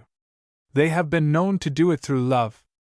They frequently wish they hadn't afterward, in fact, invariably, and then they can come to life again. But Gozita, are you quite sure she is dead? Asked Fairyfoot. Sure, cried Mr. Goodfellow, in wild indignation. Why, she hasn't seen me for a couple of years. I've molted twice since last we met. I congratulate myself that she didn't see me then, he added, in a lower voice. Of course she's dead, he added with solemn emphasis. As dead as a doornail. Just then Fairyfoot heard some enchanting sounds, faint, but clear. They were sounds of delicate music and of tiny laughter, like the ringing of fairy bells. Ah, said Robin Goodfellow, there they are. But it seems to me they are rather gay, considering they have not seen me for so long. Turn into the path. Almost immediately they found themselves in a beautiful little dell, filled with moonlight, and with glittering stars in the cup of every flower, for there were thousands of dewdrops, and every dewdrop shone like a star. There were also crowds and crowds of tiny men and women, all beautiful, all dressed in brilliant, delicate dresses, all laughing or dancing or feasting at the little tables, which were loaded with every dainty the most fastidious fairy could wish for. Now, said Robin Goodfellow, you shall see me sweep all before me. Put me down. Fairyfoot put him down, and stood and watched him while he walked forward with a very grand manner. He went straight to the gayest and largest group he could see. It was a group of gentlemen fairies, who were crowding around a lily of the valley, on the bent stem of which a tiny lady fairy was sitting, airily swaying herself to and fro, and laughing and chatting with all her admirers at once. She seemed to be enjoying herself immensely. Indeed, it was disgracefully plain that she was having a great deal of fun. One gentleman fairy was fanning her, one was holding her program, one had her bouquet, another her little scent bottle, and those who had nothing to hold for her were scowling furiously at the rest. It was evident that she was very popular, and that she did not object to it at all. In fact, the way her eyes sparkled and danced was distinctly reprehensible. Illustration: almost immediately they found themselves in a beautiful little dell. You have engaged to dance the next waltz with every one of us, said one of her adorers. How are you going to do it? Did I engage to dance with all of you? She said, giving her lily stem the sauciest little swing, which set all the bells ringing. Well, I am not going to dance it with all. Not with me? The admirer with the fan whispered in her ear. She gave him the most delightful little look, just to make him believe she wanted to dance with him, but really couldn't. Robin Goodfellow saw her. And then she smiled sweetly upon all the rest, every one of them. Robin Goodfellow saw that too. I am going to sit here and look at you, and let you talk to me, she said. I do so enjoy brilliant conversation. All the gentlemen fairies were so much elated by this that they began to brighten up, and settle their ruffs, and fall into graceful attitudes, and think of sparkling things to say, because every one of them knew, from the glance of her eyes in his direction, that he was one whose conversation was brilliant. Every one knew there could be no mistake about its being himself that she meant. The way she looked just proved it.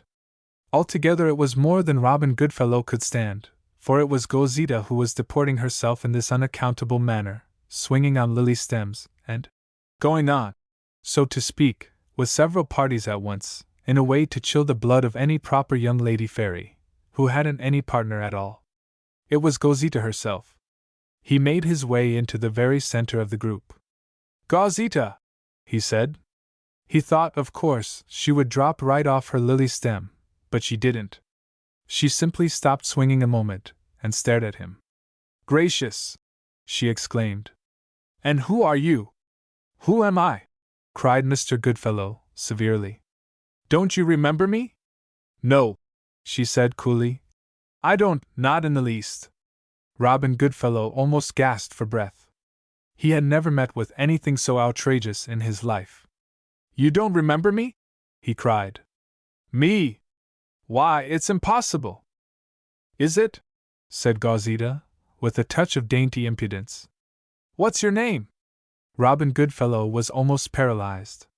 Gozita took up a midget of an eyeglass which she had dangling from a thread of a gold chain, and she stuck it in her eye and tilted her impertinent little chin and looked him over. Not that she was near-sighted, not a bit of it, it was just one of her tricks and manners. "Dear me," she said, "you do look a trifle familiar. It can't be Mr. Then she turned to the adorer, who held her fan. "It can't be the one who was changed into a robin, you know," she said. "Such a ridiculous thing to be changed into. What was his name?" "Oh, yes. I know whom you mean. Goodfellow," said the fairy with the fan. "So it was," she said, looking Robin over again.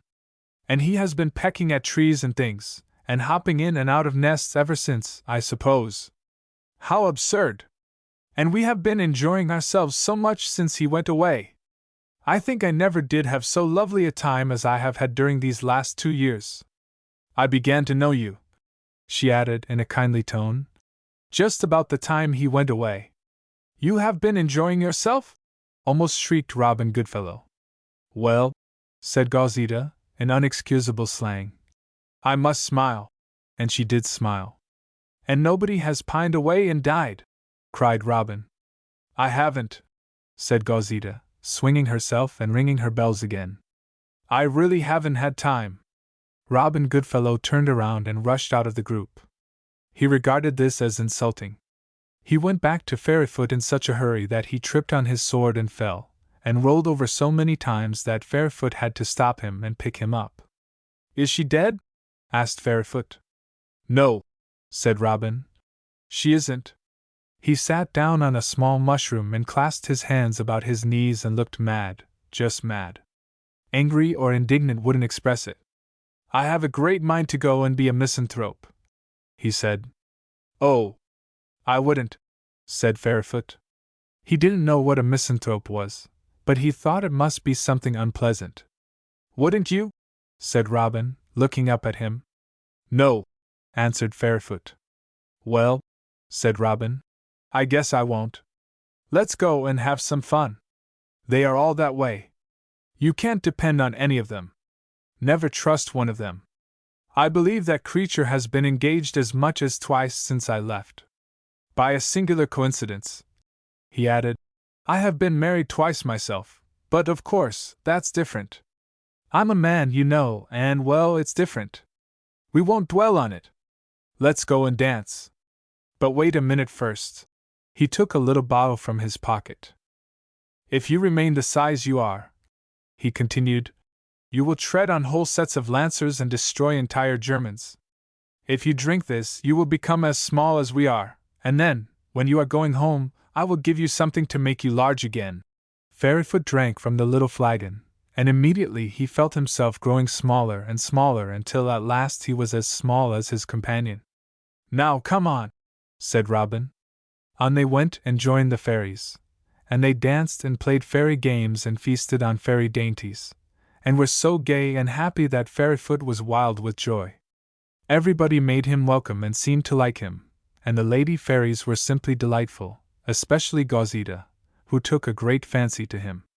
Just before the sun rose, Robin gave him something from another flagon, and he grew large again, and 2 minutes and 3 seconds and a half before daylight the ball broke up, and Robin took him home and left him, promising to call for him the next night.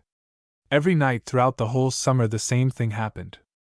At midnight he went to the fairies' dance, and at 2 minutes and 3 seconds and a half before dawn he came home. He was never lonely any more, because all day long he could think of what pleasure he would have when the night came, and besides that, all the fairies were his friends. But when the summer was coming to an end, Robin Goodfellow said to him, "This is our last dance, at least it will be our last for some time. At this time of the year we always go back to our own country, and we don't return until spring." This made Fairyfoot very sad. He did not know how he could bear to be left alone again, but he knew it could not be helped, so he tried to be as cheerful as possible, and he went to the final festivities, and enjoyed himself more than ever before, and Gauzita gave him a tiny ring for a parting gift. But the next night, when Robin did not come for him, he felt very lonely indeed, and the next day he was so sorrowful that he wandered far away into the forest, in the hope of finding something to cheer him a little. He wandered so far that he became very tired and thirsty, and he was just making up his mind to go home, when he thought he heard the sound of falling water. It seemed to come from behind a thicket of climbing roses, and he went towards the place and pushed the branches aside a little, so that he could look through. What he saw was a great surprise to him. Though it was the end of summer, inside the thicket the roses were blooming in thousands all around a pool as clear as crystal, into which the sparkling water fell from a hole in the rock above. It was the most beautiful, clear pool that Fairyfoot had ever seen, and he pressed his way through the rose branches, and entering the circle they enclosed, he knelt by the water and drank. Almost instantly his feeling of sadness left him, and he felt quite happy and refreshed. He stretched himself on the thick perfumed moss, and listened to the tinkling of the water, and it was not long before he fell asleep. When he awakened the moon was shining, the pool sparkled like a silver plaque crusted with diamonds, and 2 nightingales were singing in the branches over his head. And the next moment he found out that he understood their language just as plainly as if they had been human beings instead of birds. The water with which he had quenched his thirst was enchanted, and had given him this new power. "Poor boy," said one nightingale. "He looks tired. I wonder where he came from." "Why, my dear," said the other, "is it possible you don't know that he is Prince Fairyfoot?" "What?" said the first nightingale. "The King of Stumpinghame's son, who was born with small feet." "Yes," said the second. "And the poor child has lived in the forest, keeping the swineherd's pigs ever since. And he is a very nice boy, too, never throws stones at birds or robs nests." "What a pity he doesn't know about the pool where the red berries grow," said the first nightingale. Part 3. "What pool, and what red berries?" asked the second nightingale. "Why, my dear," said the first, "is it possible you don't know about the pool where the red berries grow, the pool where the poor, dear Princess Goldenhair met with her misfortune?" "Never heard of it," said the second nightingale, rather crossly. "Well," explained the other, "you have to follow the brook for a day and 3/4, and then take all the paths to the left until you come to the pool. It is very ugly and muddy, and bushes with red berries on them grow around it." "Well, what of that?" said her companion. "And what happened to the Princess Goldenhair?" "Don't you know that either?" exclaimed her friend. "No." "Ah," said the first nightingale, "it was very sad. She went out with her father, the king, who had a hunting party, and she lost her way, and wandered on until she came to the pool. Her poor little feet were so hot that she took off her gold-embroidered satin slippers, and put them into the water, her feet, not the slippers, and the next minute they began to grow and grow, and to get larger and larger, until they were so immense she could hardly walk at all, and though all the physicians in the kingdom have tried to make them smaller, nothing can be done, and she is perfectly unhappy." "What a pity she doesn't know about this pool," said the other bird. "If she just came here and bathed them 3 times in the water, they would be smaller and more beautiful than ever, and she would be more lovely than she has ever been." "It is a pity," said her companion. "But you know, if we once let people know what this water will do, we should be overrun with creatures bathing themselves beautiful, and trampling our moss and tearing down our rose trees, and we should never have any peace." "That is true," agreed the other. Very soon after they flew away, and Fairyfoot was left alone. He had been so excited while they were talking that he had been hardly able to lie still. He was so sorry for the Princess Goldenhair, and so glad for himself. Now he could find his way to the pool with the red berries, and he could bathe his feet in it until they were large enough to satisfy Stumpinghame, and he could go back to his father's court, and his parents would perhaps be fond of him. But he had so good a heart that he could not think of being happy himself and letting others remain unhappy, when he could help them. So the first thing was to find the Princess Goldenhair and tell her about the nightingale's fountain. But how was he to find her? The nightingales had not told him. He was very much troubled indeed. How was he to find her? Suddenly, quite suddenly, he thought of the ring Gauzita had given him. When she had given it to him, she had made an odd remark.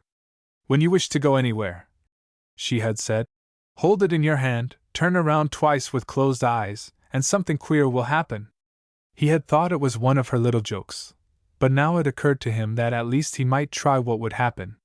So he rose up, held the ring in his hand, closed his eyes, and turned around twice. What did happen was that he began to walk, not very fast, but still passing along as if he were moving rapidly. He did not know where he was going, but he guessed that the ring did, and that if he obeyed it, he should find the Princess Golden Hair. He went on and on, not getting in the least tired, until about daylight he found himself under a great tree, and on the ground beneath it was spread a delightful breakfast, which he knew was for him. He sat down and ate it, and then got up again and went on his way once more. Before noon he had left the forest behind him, and was in a strange country. He knew it was not Stumpinghame, because the people had not large feet. But they all had sad faces, and once or twice, when he passed groups of them who were talking, he heard them speak of the Princess Golden Hair, as if they were sorry for her and could not enjoy themselves while such a misfortune rested upon her. "So sweet and lovely and kind a princess," they said, "and it really seems as if she would never be any better." The sun was just setting when Fairyfoot came in sight of the palace. It was built of white marble, and had beautiful pleasure grounds about it, but somehow there seemed to be a settled gloom in the air. Fairyfoot had entered the great pleasure garden, and was wondering where it would be best to go first, when he saw a lovely white fawn, with a golden collar about its neck, come bounding over the flower beds, and he heard, at a little distance, a sweet voice saying, sorrowfully, "Come back, my fawn, I cannot run and play with you as I once used to. Do not leave me, my little friend." And soon from behind the trees came a line of beautiful girls, walking 2 by 2, all very slowly, and at the head of the line, first of all, came the loveliest princess in the world, dressed softly in pure white, with a wreath of lilies on her long golden hair, which fell almost to the hem of her white gown. She had so fair and tender a young face, and her large soft eyes yet looked so sorrowful, that Fairyfoot loved her in a moment, and he knelt on one knee, taking off his cap and bending his head until his own golden hair almost hid his face. "Beautiful Princess Goldenhair, beautiful and sweet princess, may I speak to you?" he said. The princess stopped and looked at him, and answered him softly. It surprised her to see one so poorly dressed kneeling before her, in her palace gardens, among the brilliant flowers, but she always spoke softly to everyone. "What is there that I can do for you, my friend?" she said. "Beautiful princess," answered Fairyfoot, blushing, "I hope very much that I may be able to do something for you." "For me?" she exclaimed. "Thank you, friend, what is it you can do? Indeed, I need a help I am afraid no one can ever give me."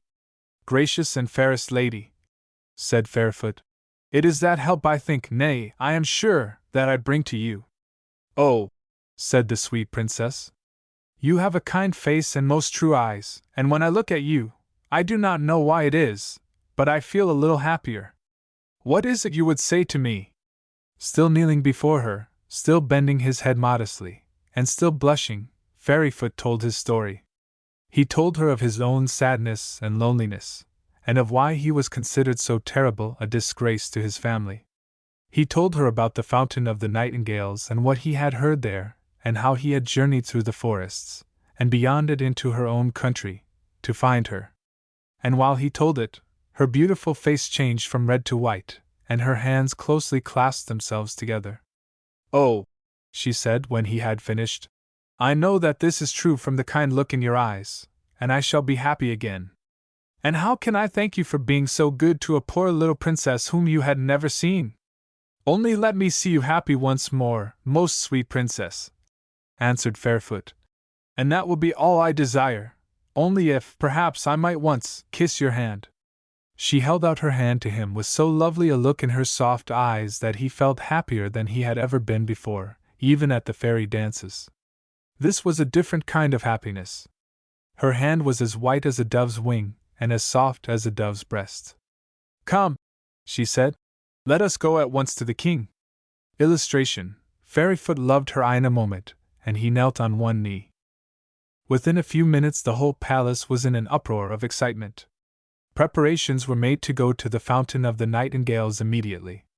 Remembering what the birds had said about not wishing to be disturbed, Fairyfoot asked the king to take only a small party. So no one was to go but the king himself, the princess, in a covered chair carried by 2 bearers, the Lord High Chamberlain, 2 maids of honor, and Fairyfoot. Before morning they were on their way, and the day after they reached the thicket of roses, and Fairyfoot pushed aside the branches and led the way into the dell.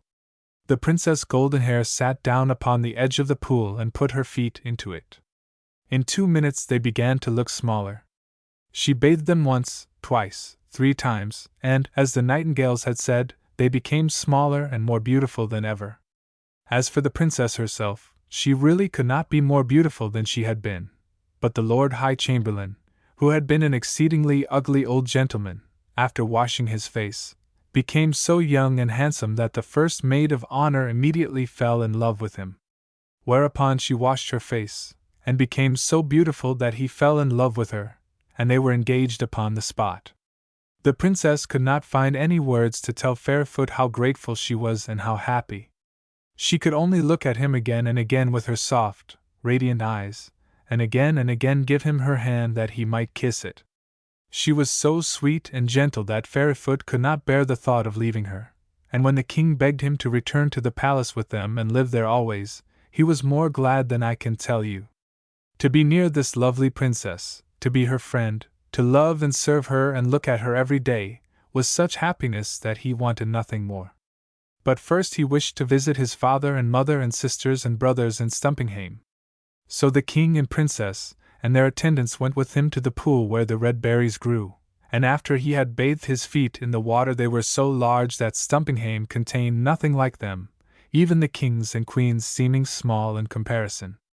And when, a few days later, he arrived at the Stumpinghame Palace, attended in great state by the magnificent retinue with which the father of the Princess Goldenhair had provided him, he was received with unbounded rapture by his parents. The king and queen felt that to have a son with feet of such a size was something to be proud of, indeed. They could not admire him sufficiently, although the whole country was illuminated, and feasting continued throughout his visit. But though he was glad to be no more a disgrace to his family, it cannot be said that he enjoyed the size of his feet very much on his own account. Indeed, he much preferred being Prince Fairyfoot, as fleet as the wind and as light as a young deer, and he was quite glad to go to the fountain of the nightingales after his visit was at an end, and bathe his feet small again, and to return to the palace of the Princess Goldenhair with the soft and tender eyes. There everyone loved him, and he loved everyone, and was 4 times as happy as the day is long. He loved the princess more dearly every day, and of course, as soon as they were old enough, they were married. And of course, too, they used to go in the summer to the forest, and dance in the moonlight with the fairies, who adored them both. When they went to visit Stumpinghame, they always bathed their feet in the pool of the red berries, and when they returned, they made them small again in the fountain of the nightingales. They were always great friends with Robin Goodfellow, and he was always very confidential with them about Gauzita, who continued to be as pretty and saucy as ever. Some of these days, he used to say severely, "I'll marry another fairy, and see how she'll like that, to see someone else basking in my society. I'll get even with her." But he never did. The proud little grain of wheat. There once was a little grain of wheat which was very proud indeed. The first thing it remembered was being very much crowded and jostled by a great many other grains of wheat, all living in the same sack in the granary. It was quite dark in the sack, and no one could move about, and so there was nothing to be done but to sit still and talk and think. The proud little grain of wheat talked a great deal, but did not think quite so much, while its next neighbor thought a great deal and only talked when it was asked questions it could answer. It used to say that when it thought a great deal it could remember things which it seemed to have heard a long time ago. "What is the use of our staying here so long doing nothing, and never being seen by anybody?" the proud little grain once asked. "I don't know," the learned grain replied. "I don't know the answer to that." Asked me another. "Why can't I sing like the birds that build their nests in the roof? I should like to sing, instead of sitting here in the dark."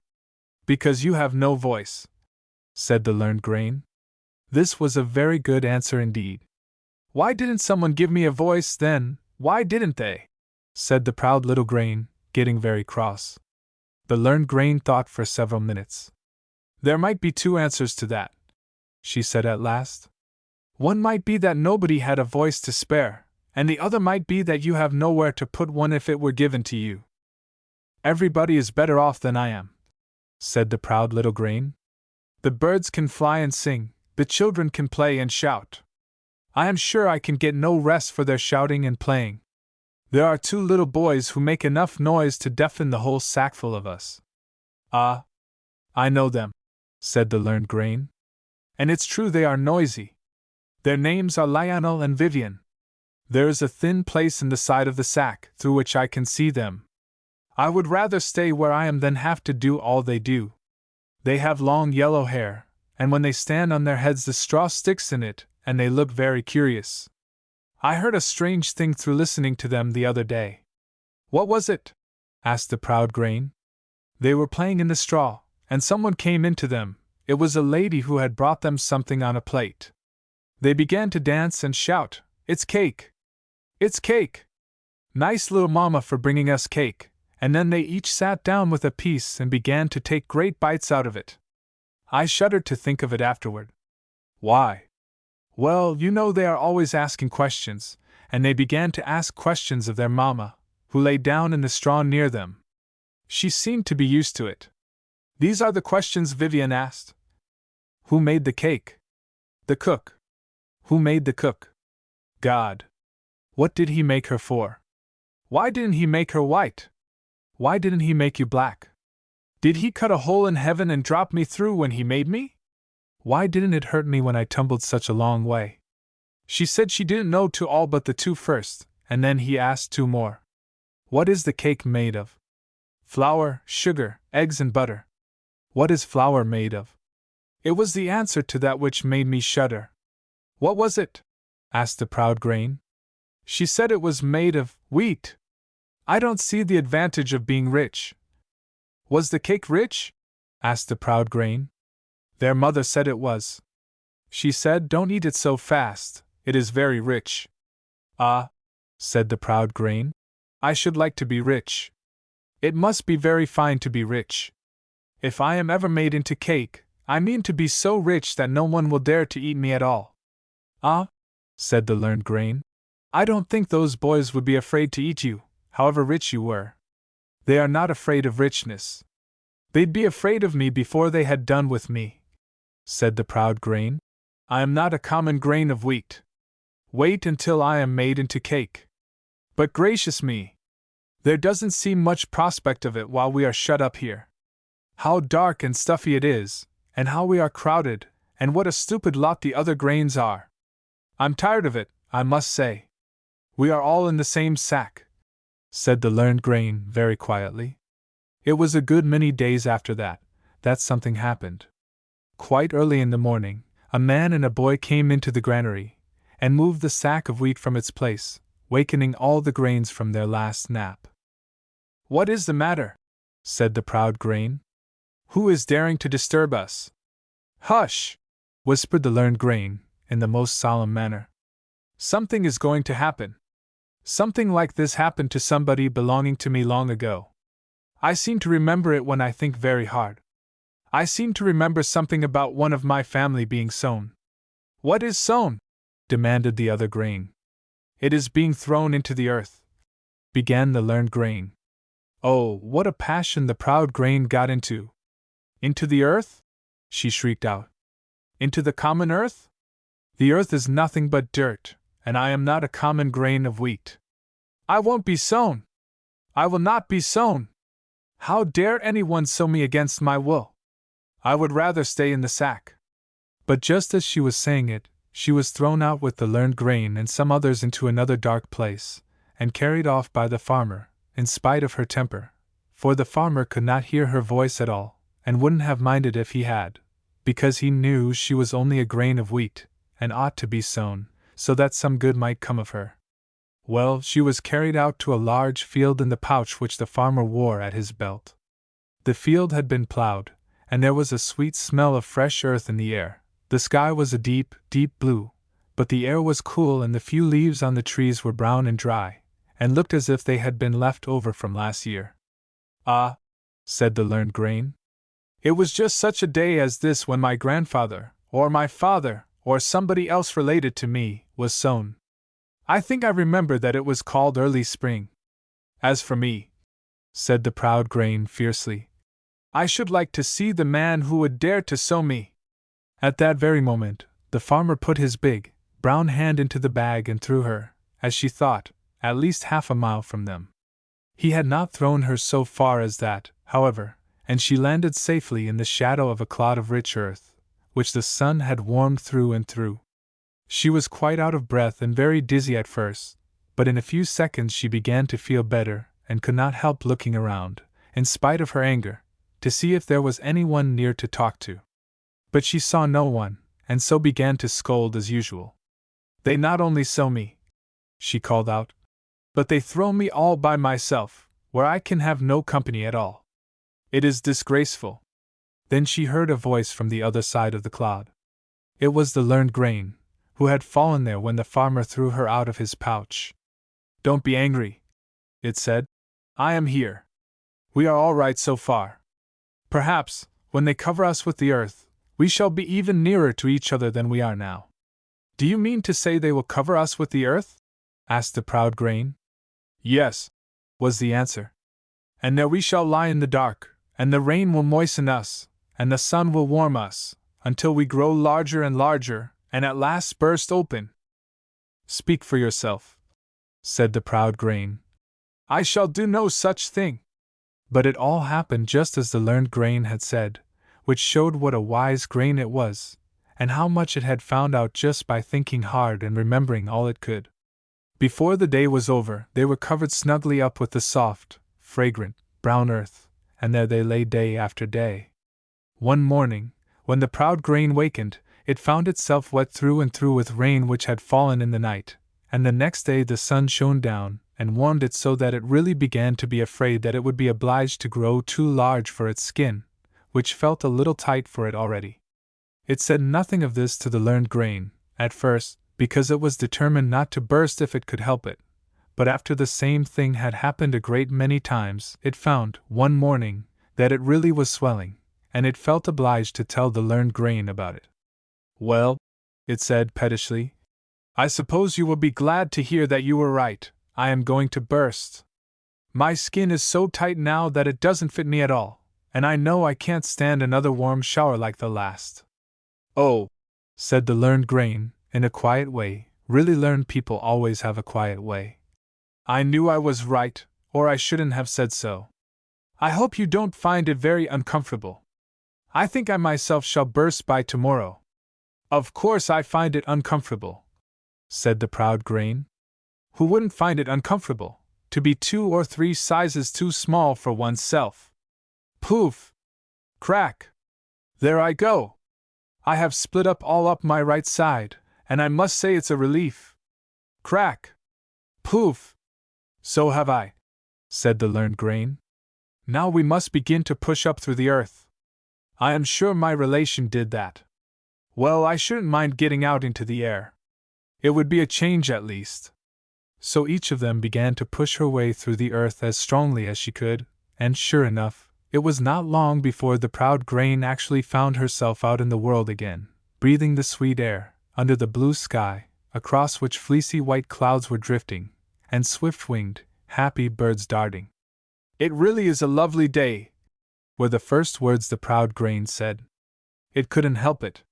The sunshine was so delightful, and the birds chirped and twittered so merrily in the bare branches, and more wonderful than all, the great field was brown no longer, but was covered with millions of little, fresh green blades, which trembled and bent their frail bodies before the light wind. "This is an improvement," said the proud grain. Then there was a little stir in the earth beside it, and up through the brown mold came the learned grain, fresh, bright, green, like the rest. "I told you I was not a common grain of wheat," said the proud one. "You are not a grain of wheat at all now," said the learned one modestly. "You are a blade of wheat, and there are a great many others like you." "See how green I am," said the proud blade. "Yes, you are very green," said its companion. You will not be so green when you are older. The proud grain, which must be called a blade now, had plenty of change and company after this. It grew taller and taller every day, and made a great many new acquaintances as the weather grew warmer.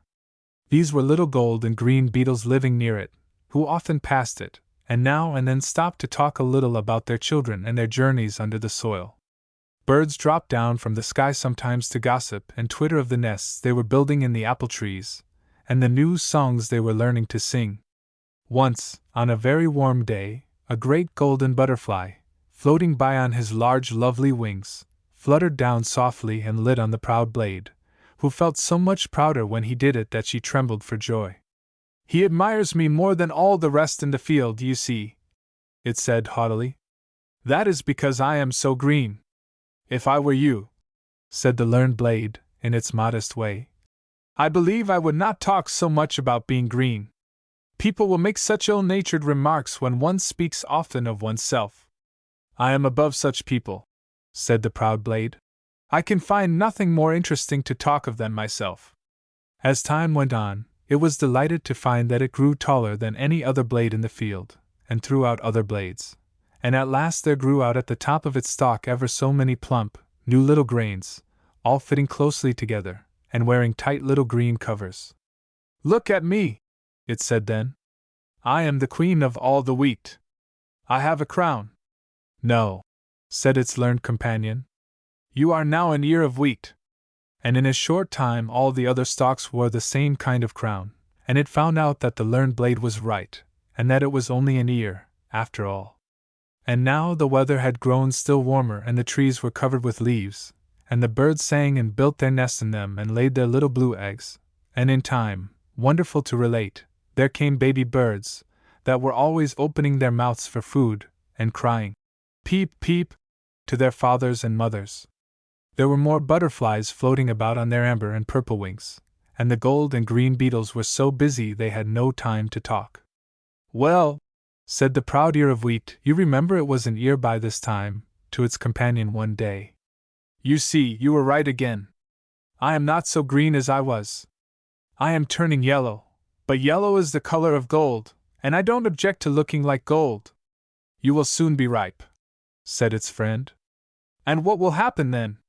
The reaping machine will come and cut you down, and other strange things will happen. There I make a stand, said the proud ear. I will not be cut down. But it was just as the wise ear said it would be.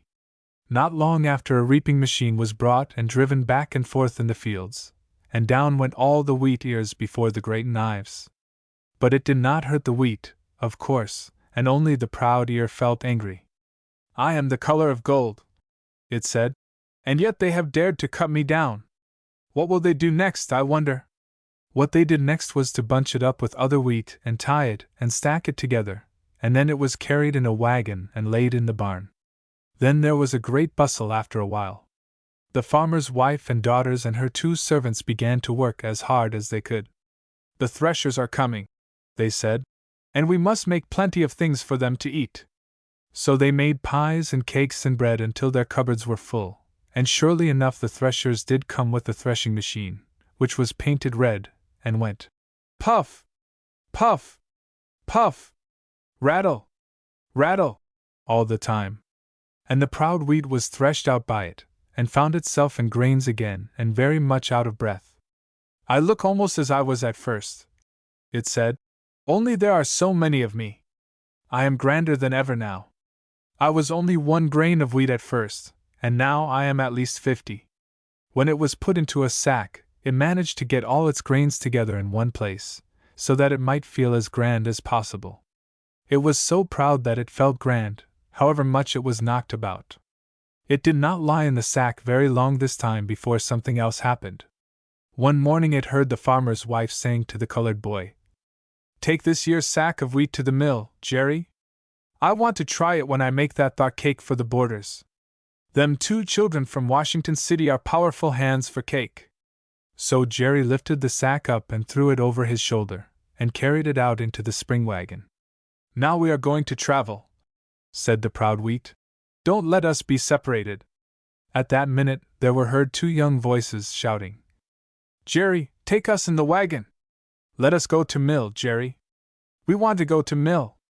And these were the very two boys who had played in the granary and made so much noise the summer before. They had grown a little bigger, and their yellow hair was longer, but they looked just as they used to, with their strong little legs and big brown eyes, and their sailor hats set so far back on their heads that it was a wonder they stayed on. And gracious! How they shouted and ran. What does your mar say? Asked Jerry. Says we can go, shouted both at once, as if Jerry had been deaf, which he wasn't at all, quite the contrary. So Jerry, who was very good-natured, lifted them in, and cracked his whip, and the horses started off. It was a long ride to the mill, but Lionel and Vivian were not too tired to shout again when they reached it. They shouted at sight of the creek and the big wheel turning round and round slowly, with the water dashing and pouring and foaming over it. What turns the wheel? Asked Vivian. The water, honey, said Jerry. What turns the water? Well now, honey, said Jerry. You hev me thar. I don't know nothin' about it. Lors a massy, what a boy you is for asking difficult questions. Then he carried the sack into the miller, and said he would wait until the wheat was ground. Ground, said the proud wheat. We are going to be ground. I hope it is agreeable. Let us keep close together. They did keep close together, but it wasn't very agreeable to be poured into a hopper and then crushed into fine powder between two big stones. Makes nice flour, said the miller, rubbing it between his fingers. Flour, said the wheat, which was wheat no longer. Now I am flour, and I am finer than ever. How white I am!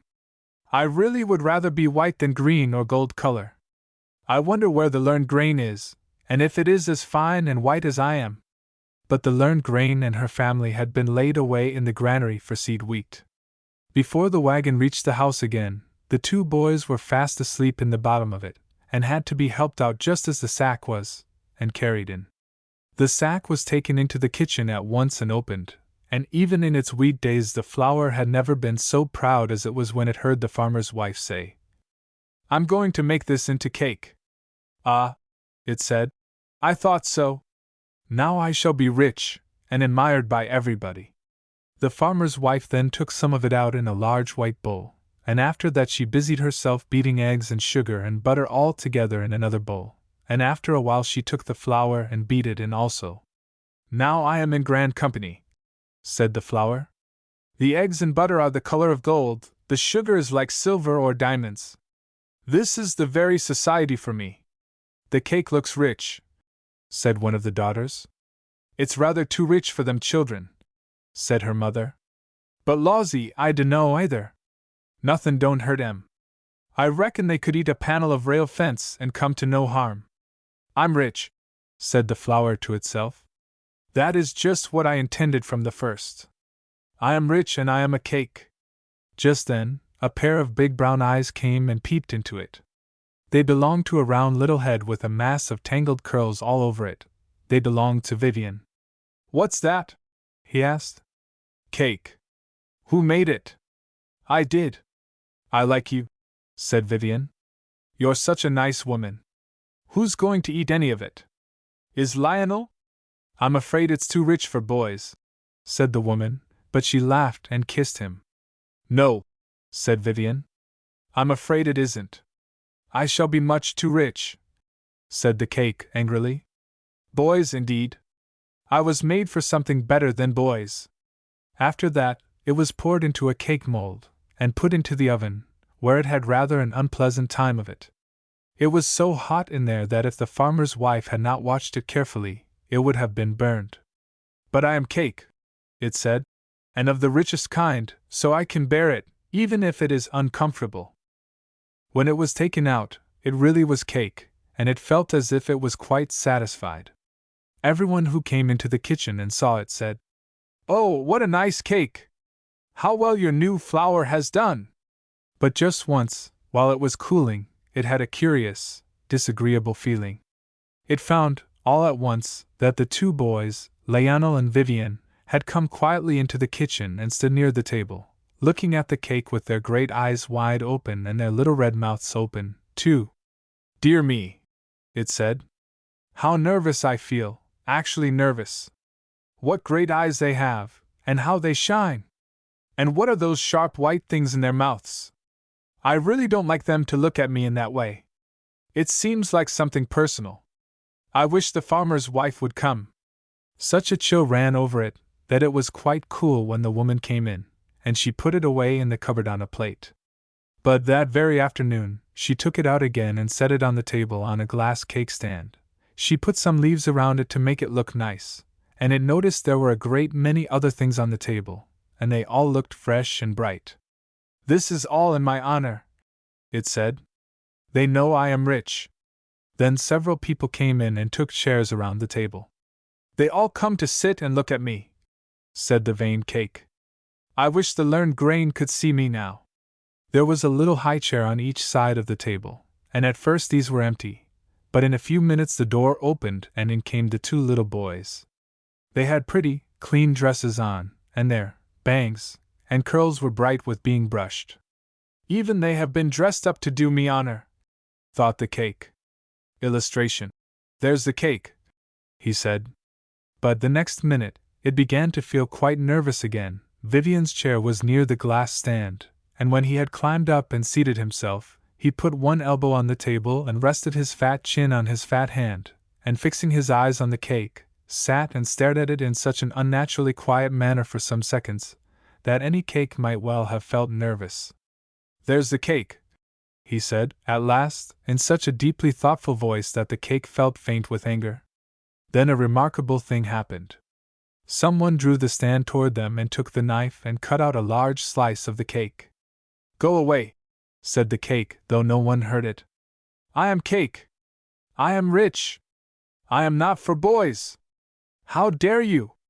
Vivian stretched out his hand. He took the slice. He lifted it up, and then the cake saw his red mouth open. Yes, open wider than it could have believed possible, wide enough to show two dreadful rows of little sharp white things. Good Giare, it began. But it never said Sias, never at all. For in 2 minutes Vivian had eaten it, and there was an end of its airs and graces. Behind the white brick. It began with Aunt Hetty's being out of temper, which, it must be confessed, was nothing new. At its best, Aunt Hetty's temper was none of the most charming, and this morning it was at its worst. She had awakened to the consciousness of having a hard day's work before her, and she had awakened late, and so everything had gone wrong from the first. There was a sharp ring in her voice when she came to Jem's bedroom door and called out, Jemima, get up this minute! Jem knew what to expect when Aunt Hetty began a day by calling her Jemima. It was one of the poor child's grievances that she had been given such an ugly name. In all the books she had read, and she had read a great many, Jem never had met a heroine who was called Jemima. But it had been her mother's favorite sister's name, and so it had fallen to her lot. Her mother always called her Jem, or Mimi, which was much prettier, and even Aunt Hetty only reserved Jemima for unpleasant state occasions. It was a dreadful day to Jem. Her mother was not at home, and would not be until night. She had been called away unexpectedly, and had been obliged to leave Jem and the baby to Aunt Hetty's mercies. So Jem found herself busy enough. Scarcely had she finished doing one thing, when Aunt Hetty told her to begin another. She wiped dishes and picked fruit and attended to the baby, and when baby had gone to sleep, and everything else seemed disposed of, for a time, at least, she was so tired that she was glad to sit down. And then she thought of the book she had been reading the night before, a certain delightful story book, about a little girl whose name was Flora, and who was so happy and rich and pretty and good that Jem had likened her to the little princesses one reads about, to whose christening feast every fairy brings a gift. I shall have time to finish my chapter before dinner time comes, said Jem, and she sat down snugly in one corner of the wide, old-fashioned fireplace. But she had not read more than 2 pages before something dreadful happened. Aunt Hetty came into the room in a great hurry, in such a hurry, indeed, that she caught her foot in the matting and fell, striking her elbow sharply against a chair, which so upset her temper that the moment she found herself on her feet she flew at Jem. What? She said, snatching the book from her. Reading again, when I am running all over the house for you?" And she flung the pretty little blue-covered volume into the fire. Jem sprang to rescue it with a cry, but it was impossible to reach it.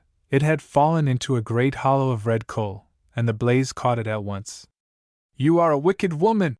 cried Jem, in a dreadful passion, to Aunt Hetty. "You are a wicked woman!" Then matters reached a climax. Aunt Hetty boxed her ears, pushed her back on her little footstool, and walked out of the room.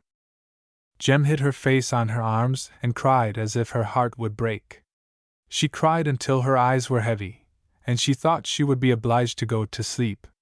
But just as she was thinking of going to sleep, something fell down the chimney and made her look up. It was a piece of mortar, and it brought a good deal of soot with it. She bent forward and looked up to see where it had come from. The chimney was so very wide that this was easy enough. She could see where the mortar had fallen from the side and left a white patch. "How white it looks against the black," said Jem. "It is like a white brick among the black ones. What a queer place a chimney is! I can see a bit of the blue sky, I think." And then a funny thought came into her fanciful little head. What a many things were burned in the big fireplace and vanished in smoke or tinder up the chimney. Where did everything go? There was Flora, for instance, Flora who was represented on the frontispiece, with lovely, soft, flowing hair, and a little fringe on her pretty round forehead, crowned with a circlet of daisies, and a laugh in her wide-awake round eyes. Where was she by this time? Certainly there was nothing left of her in the fire. Jem almost began to cry again at the thought. "It was too bad," she said. "She was so pretty and funny, and I did like her so. I dare say it scarcely will be credited by unbelieving people when I tell them what happened next. It was such a very singular thing, indeed." Jem felt herself gradually lifted off her little footstool. "Oh," she said timidly, "I feel very light." She did feel light, indeed. She felt so light that she was sure she was rising gently in the air. "Oh," she said again, how very light I feel! Oh dear, I'm going up the chimney." It was rather strange that she never thought of calling for help, but she did not. She was not easily frightened, and now she was only wonderfully astonished, as she remembered afterwards. She shut her eyes tight and gave a little gasp. "I've heard Aunt Hetty talk about the draft drawing things up the chimney, but I never knew it was as strong as this," she said. She went up, quietly and steadily, and without any uncomfortable feeling at all, and then all at once she stopped, feeling that her feet rested against something solid. She opened her eyes and looked about her, and there she was, standing right opposite the white brick, her feet on a tiny ledge. "Well," she said, "this is funny." But the next thing that happened was funnier still. She found that, without thinking what she was doing, she was knocking on the white brick with her necklace, as if it was a door, and she expected somebody to open it. The next minute she heard footsteps, and then a sound, as if someone was drawing back a little bolt. "It is a door," said Jem, "and somebody is going to open it." The white brick moved a little, and some more mortar and soot fell. Then the brick moved a little more, and then it slid aside and left an open space. "It's a room!" cried Jem. "There's a room behind it." And so there was, and before the open space stood a pretty little girl, with long lovely hair and a fringe on her forehead. Jem clasped her hands in amazement. It was Flora herself, as she looked in the picture, and Flora stood laughing and nodding. "Come in," she said. "I thought it was you." "But how can I come in through such a little place?" asked Jem. "Oh, that is easy enough," said Flora. "Here, give me your hand." Jem did as she told her, and found that it was easy enough. In an instant she had passed through the opening, the white brick had gone back to its place, and she was standing by Flora's side in a large room, the nicest room she had ever seen. It was big and lofty and light, and there were all kinds of delightful things in it, books and flowers and playthings and pictures, and in one corner a great cage full of lovebirds. "Have I ever seen it before?" asked Jem, glancing slowly round. "Yes," said Flora. "You saw it last night, in your mind. Don't you remember it?" Jem shook her head. "I feel as if I did, but—" Why, said Flora, laughing, it's my room, the one you read about last night. So it is, said Jem. But how did you come here? I can't tell you that, I myself don't know. But I am here, and so, rather mysteriously, are a great many other things. Are they? Said Jem, very much interested. What things? Burned things? I was just wondering. Not only burned things, said Flora, nodding. Just come with me and I'll show you something. She led the way out of the room and down a little passage with several doors in each side of it, and she opened one door and showed Jem what was on the other side of it. That was a room, too, and this time it was funny as well as pretty. Both floor and walls were padded with rose color, and the floor was strewn with toys.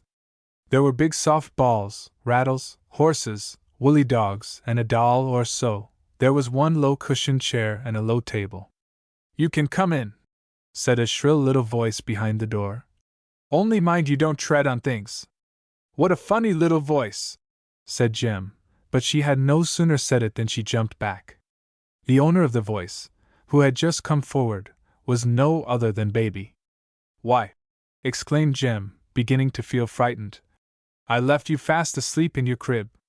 Did you? Said Baby, somewhat scornfully. That's just the way with you grown-up people. You think you know everything, and yet you haven't discretion enough to know when a pin is sticking into one. You'd know soon enough if you had one sticking into your own back. But I'm not grown up, stammered Jem. And when you are at home you can neither walk nor talk. You're not 6 months old. Well, miss, retorted Baby, whose wrongs seemed to have soured her disposition somewhat. You have no need to throw that in my teeth. You were not 6 months old either, when you were my age. Jem could not help laughing. You haven't got any teeth, she said. Haven't I? Said Baby, and she displayed 2 beautiful rows with some haughtiness of manner. When I am up here, she said, I am supplied with the modern conveniences, and that's why I never complain. Do I ever cry when I am asleep? It's not falling asleep I object to, it's falling awake. Wait a minute, said Jem. Are you asleep now? I'm what you call asleep. I can only come here when I'm what you call asleep. Asleep, indeed! It's no wonder we always cry when we have to fall awake. But we don't mean to be unkind to you, protested Jem meekly. She could not help thinking Baby was very severe. Don't mean, said Baby. Well, why don't you think more, then? How would you like to have all the nice things snatched away from you, and all the old rubbish packed off on you, as if you hadn't any sense? How would you like to have to sit and stare at things you wanted, and not to be able to reach them, or if you did reach them, have them fall out of your hand, and roll away in the most unfeeling manner? And then be scolded and called cross. It's no wonder we are bald. You'd be bald yourself. It's trouble and worry that keep us bald until we can begin to take care of ourselves. I had more hair than this at first, but it fell off, as well it might. No philosopher ever thought of that, I suppose. Well, said Jem in despair, I hope you enjoy yourself when you are here? Yes, I do, answered Baby. That's one comfort. There is nothing to knock my head against, and things have patent stoppers on them, so that they can't roll away, and everything is soft and easy to pick up. There was a slight pause after this, and Baby seemed to cool down. I suppose you would like me to show you round? She said. Not if you have any objection, replied Jem, who was rather subdued. I would as soon do it as not, said Baby. You are not as bad as some people, though you do get my clothes twisted when you hold me. Upon the whole, she seemed rather proud of her position. It was evident she quite regarded herself as hostess. She held her small bald head very high indeed, as she trotted on before them. She stopped at the first door she came to, and knocked 3 times. She was obliged to stand upon tiptoe to reach the knocker. He's sure to be at home at this time of year, she remarked. This is the busy season. Who's he?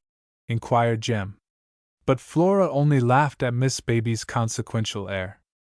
SC, to be sure, was the answer, as the young lady pointed to the door plate, upon which Jem noticed for the first time. SC, in very large letters. The door opened, apparently without assistance, and they entered the apartment. "Good gracious!" exclaimed Jem, the next minute. "Good_ness_gracious!" She might well be astonished. It was such a long room that she could not see to the end of it, and it was piled up from floor to ceiling with toys of every description, and there was such bustle and buzzing in it that it was quite confusing. The bustle and buzzing arose from a very curious cause, too. It was the bustle and buzz of hundreds of tiny men and women who were working at little tables no higher than mushrooms. The pretty tiny women cutting out and sewing, the pretty tiny men sawing and hammering, and all talking at once. The principal person in the place escaped Jem's notice at first, but it was not long before she saw him, a little old gentleman, with a rosy face and sparkling eyes, sitting at a desk, and writing in a book almost as big as himself. He was so busy that he was quite excited, and had been obliged to throw his white fur coat and cap aside, and he was at work in his red waistcoat. "Look here, if you please," piped Baby. "I have brought someone to see you." When he turned round, Jem recognized him at once. Eh, he said. What? Who's this, Tootsicums?" Baby's manner became very acid indeed. "I shouldn't have thought you would have said that, Mr. Claus," she remarked.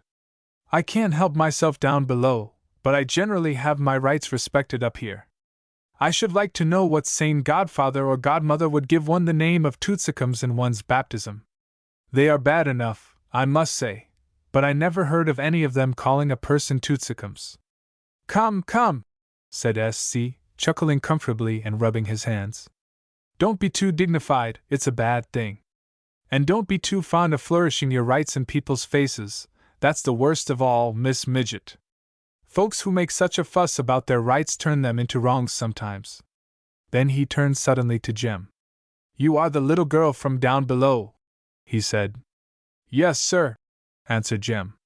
"I'm Jem, and this is my friend Flora out of the Blue Book." "I'm happy to make her acquaintance," said S.C., "and I'm happy to make yours.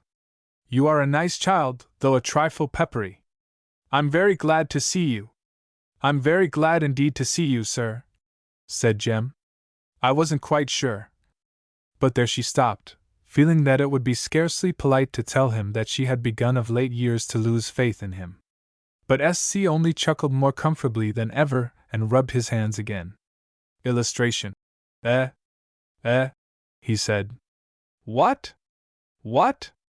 Who's this, Tootsicums?" "Ho, he said. "You know who I am, then?" Jem hesitated a moment, wondering whether it would not be taking a liberty to mention his name without putting Mr. before it. Then she remembered what Baby had called him. "Baby called you Mr. Claus, sir," she replied. "And I have seen pictures of you." "To be sure," said S.C. "S. Claus, Esquire, of Chimneyland. How do you like me?" "Very much," answered Jem. "Very much, indeed, sir." Glad of it. But what was it you were going to say you were not quite sure of?" Jem blushed a little. "I was not quite sure that you were true, sir. At least I have not been quite sure since I have been older." S.C. rubbed the bald part of his head and gave a little sigh. "I hope I have not hurt your feelings, sir," faltered Jem, who was a very kind-hearted little soul.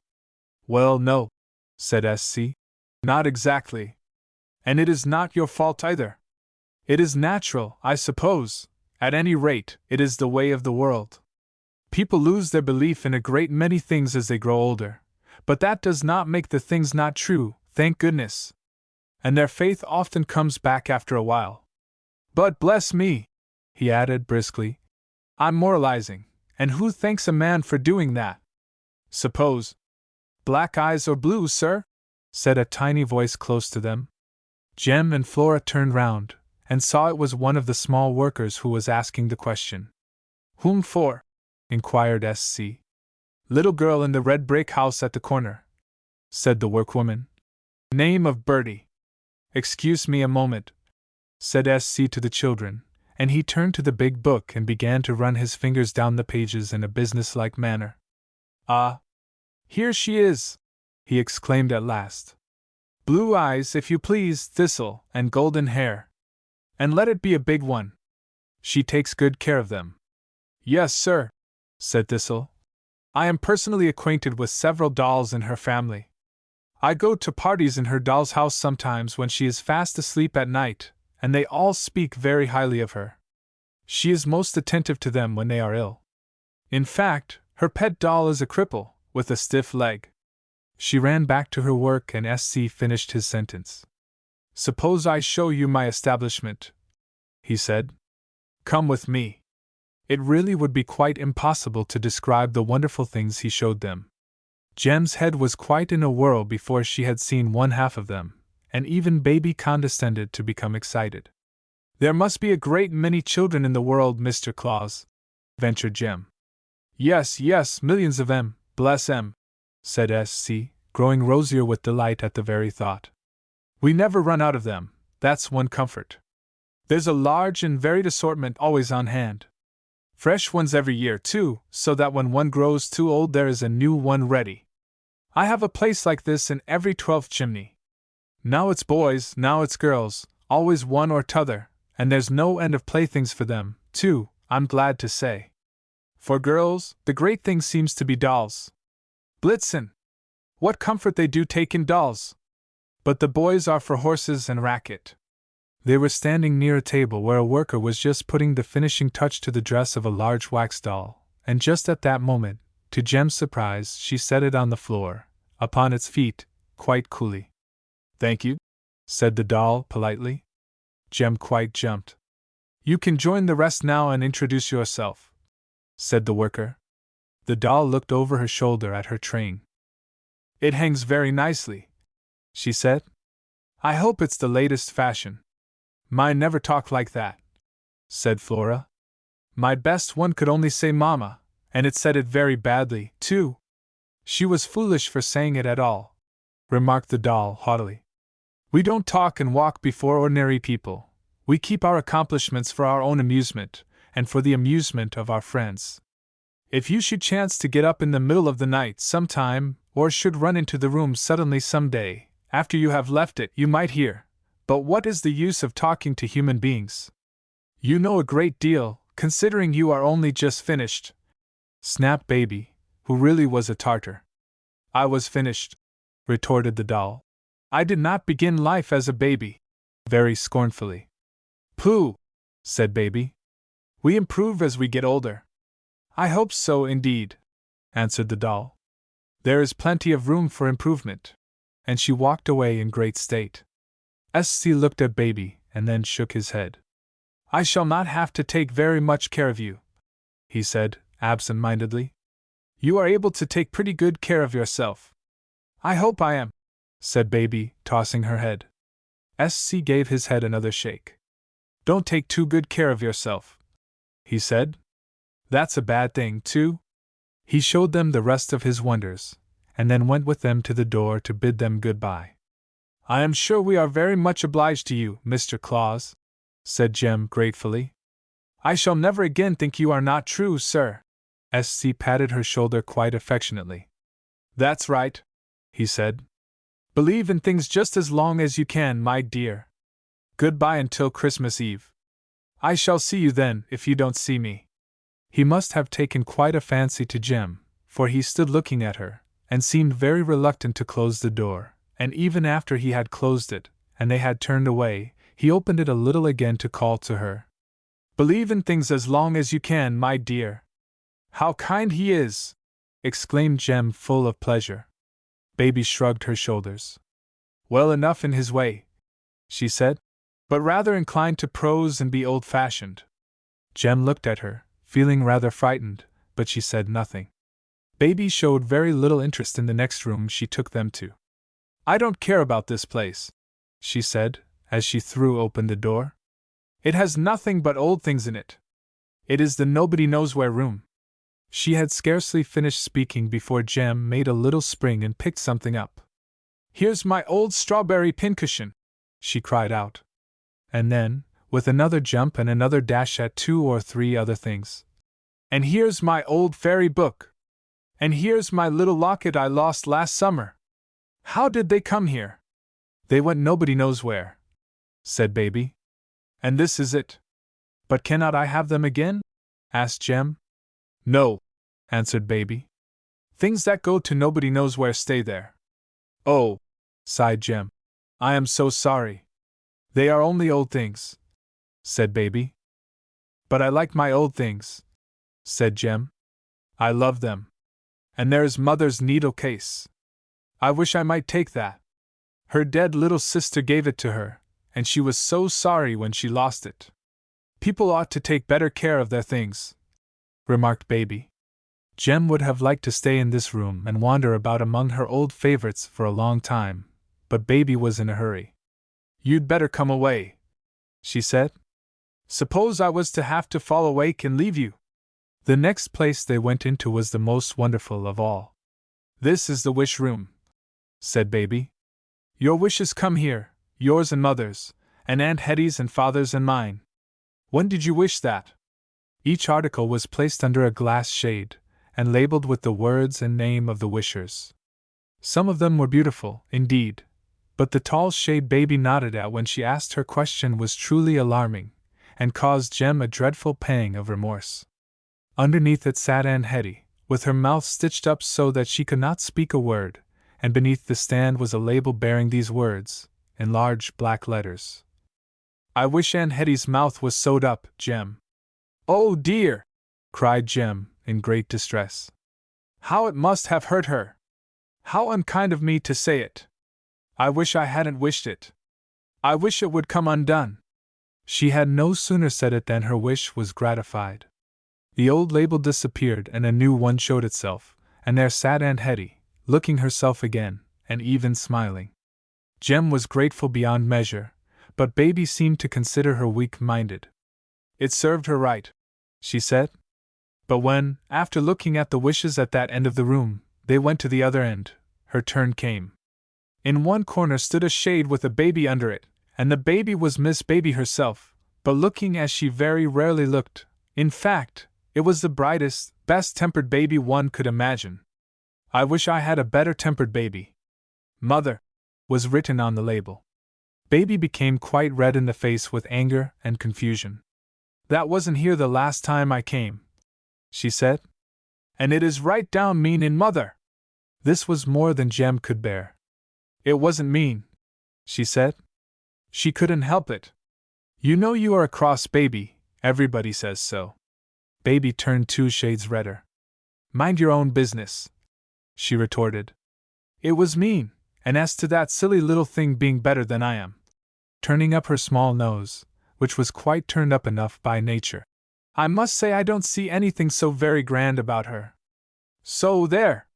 She scarcely condescended to speak to them while they remained in the wish-room, and when they left it, and went to the last door in the passage, she quite scowled at it. I don't know whether I shall open it at all, she said. Why not? Asked Flora. You might as well.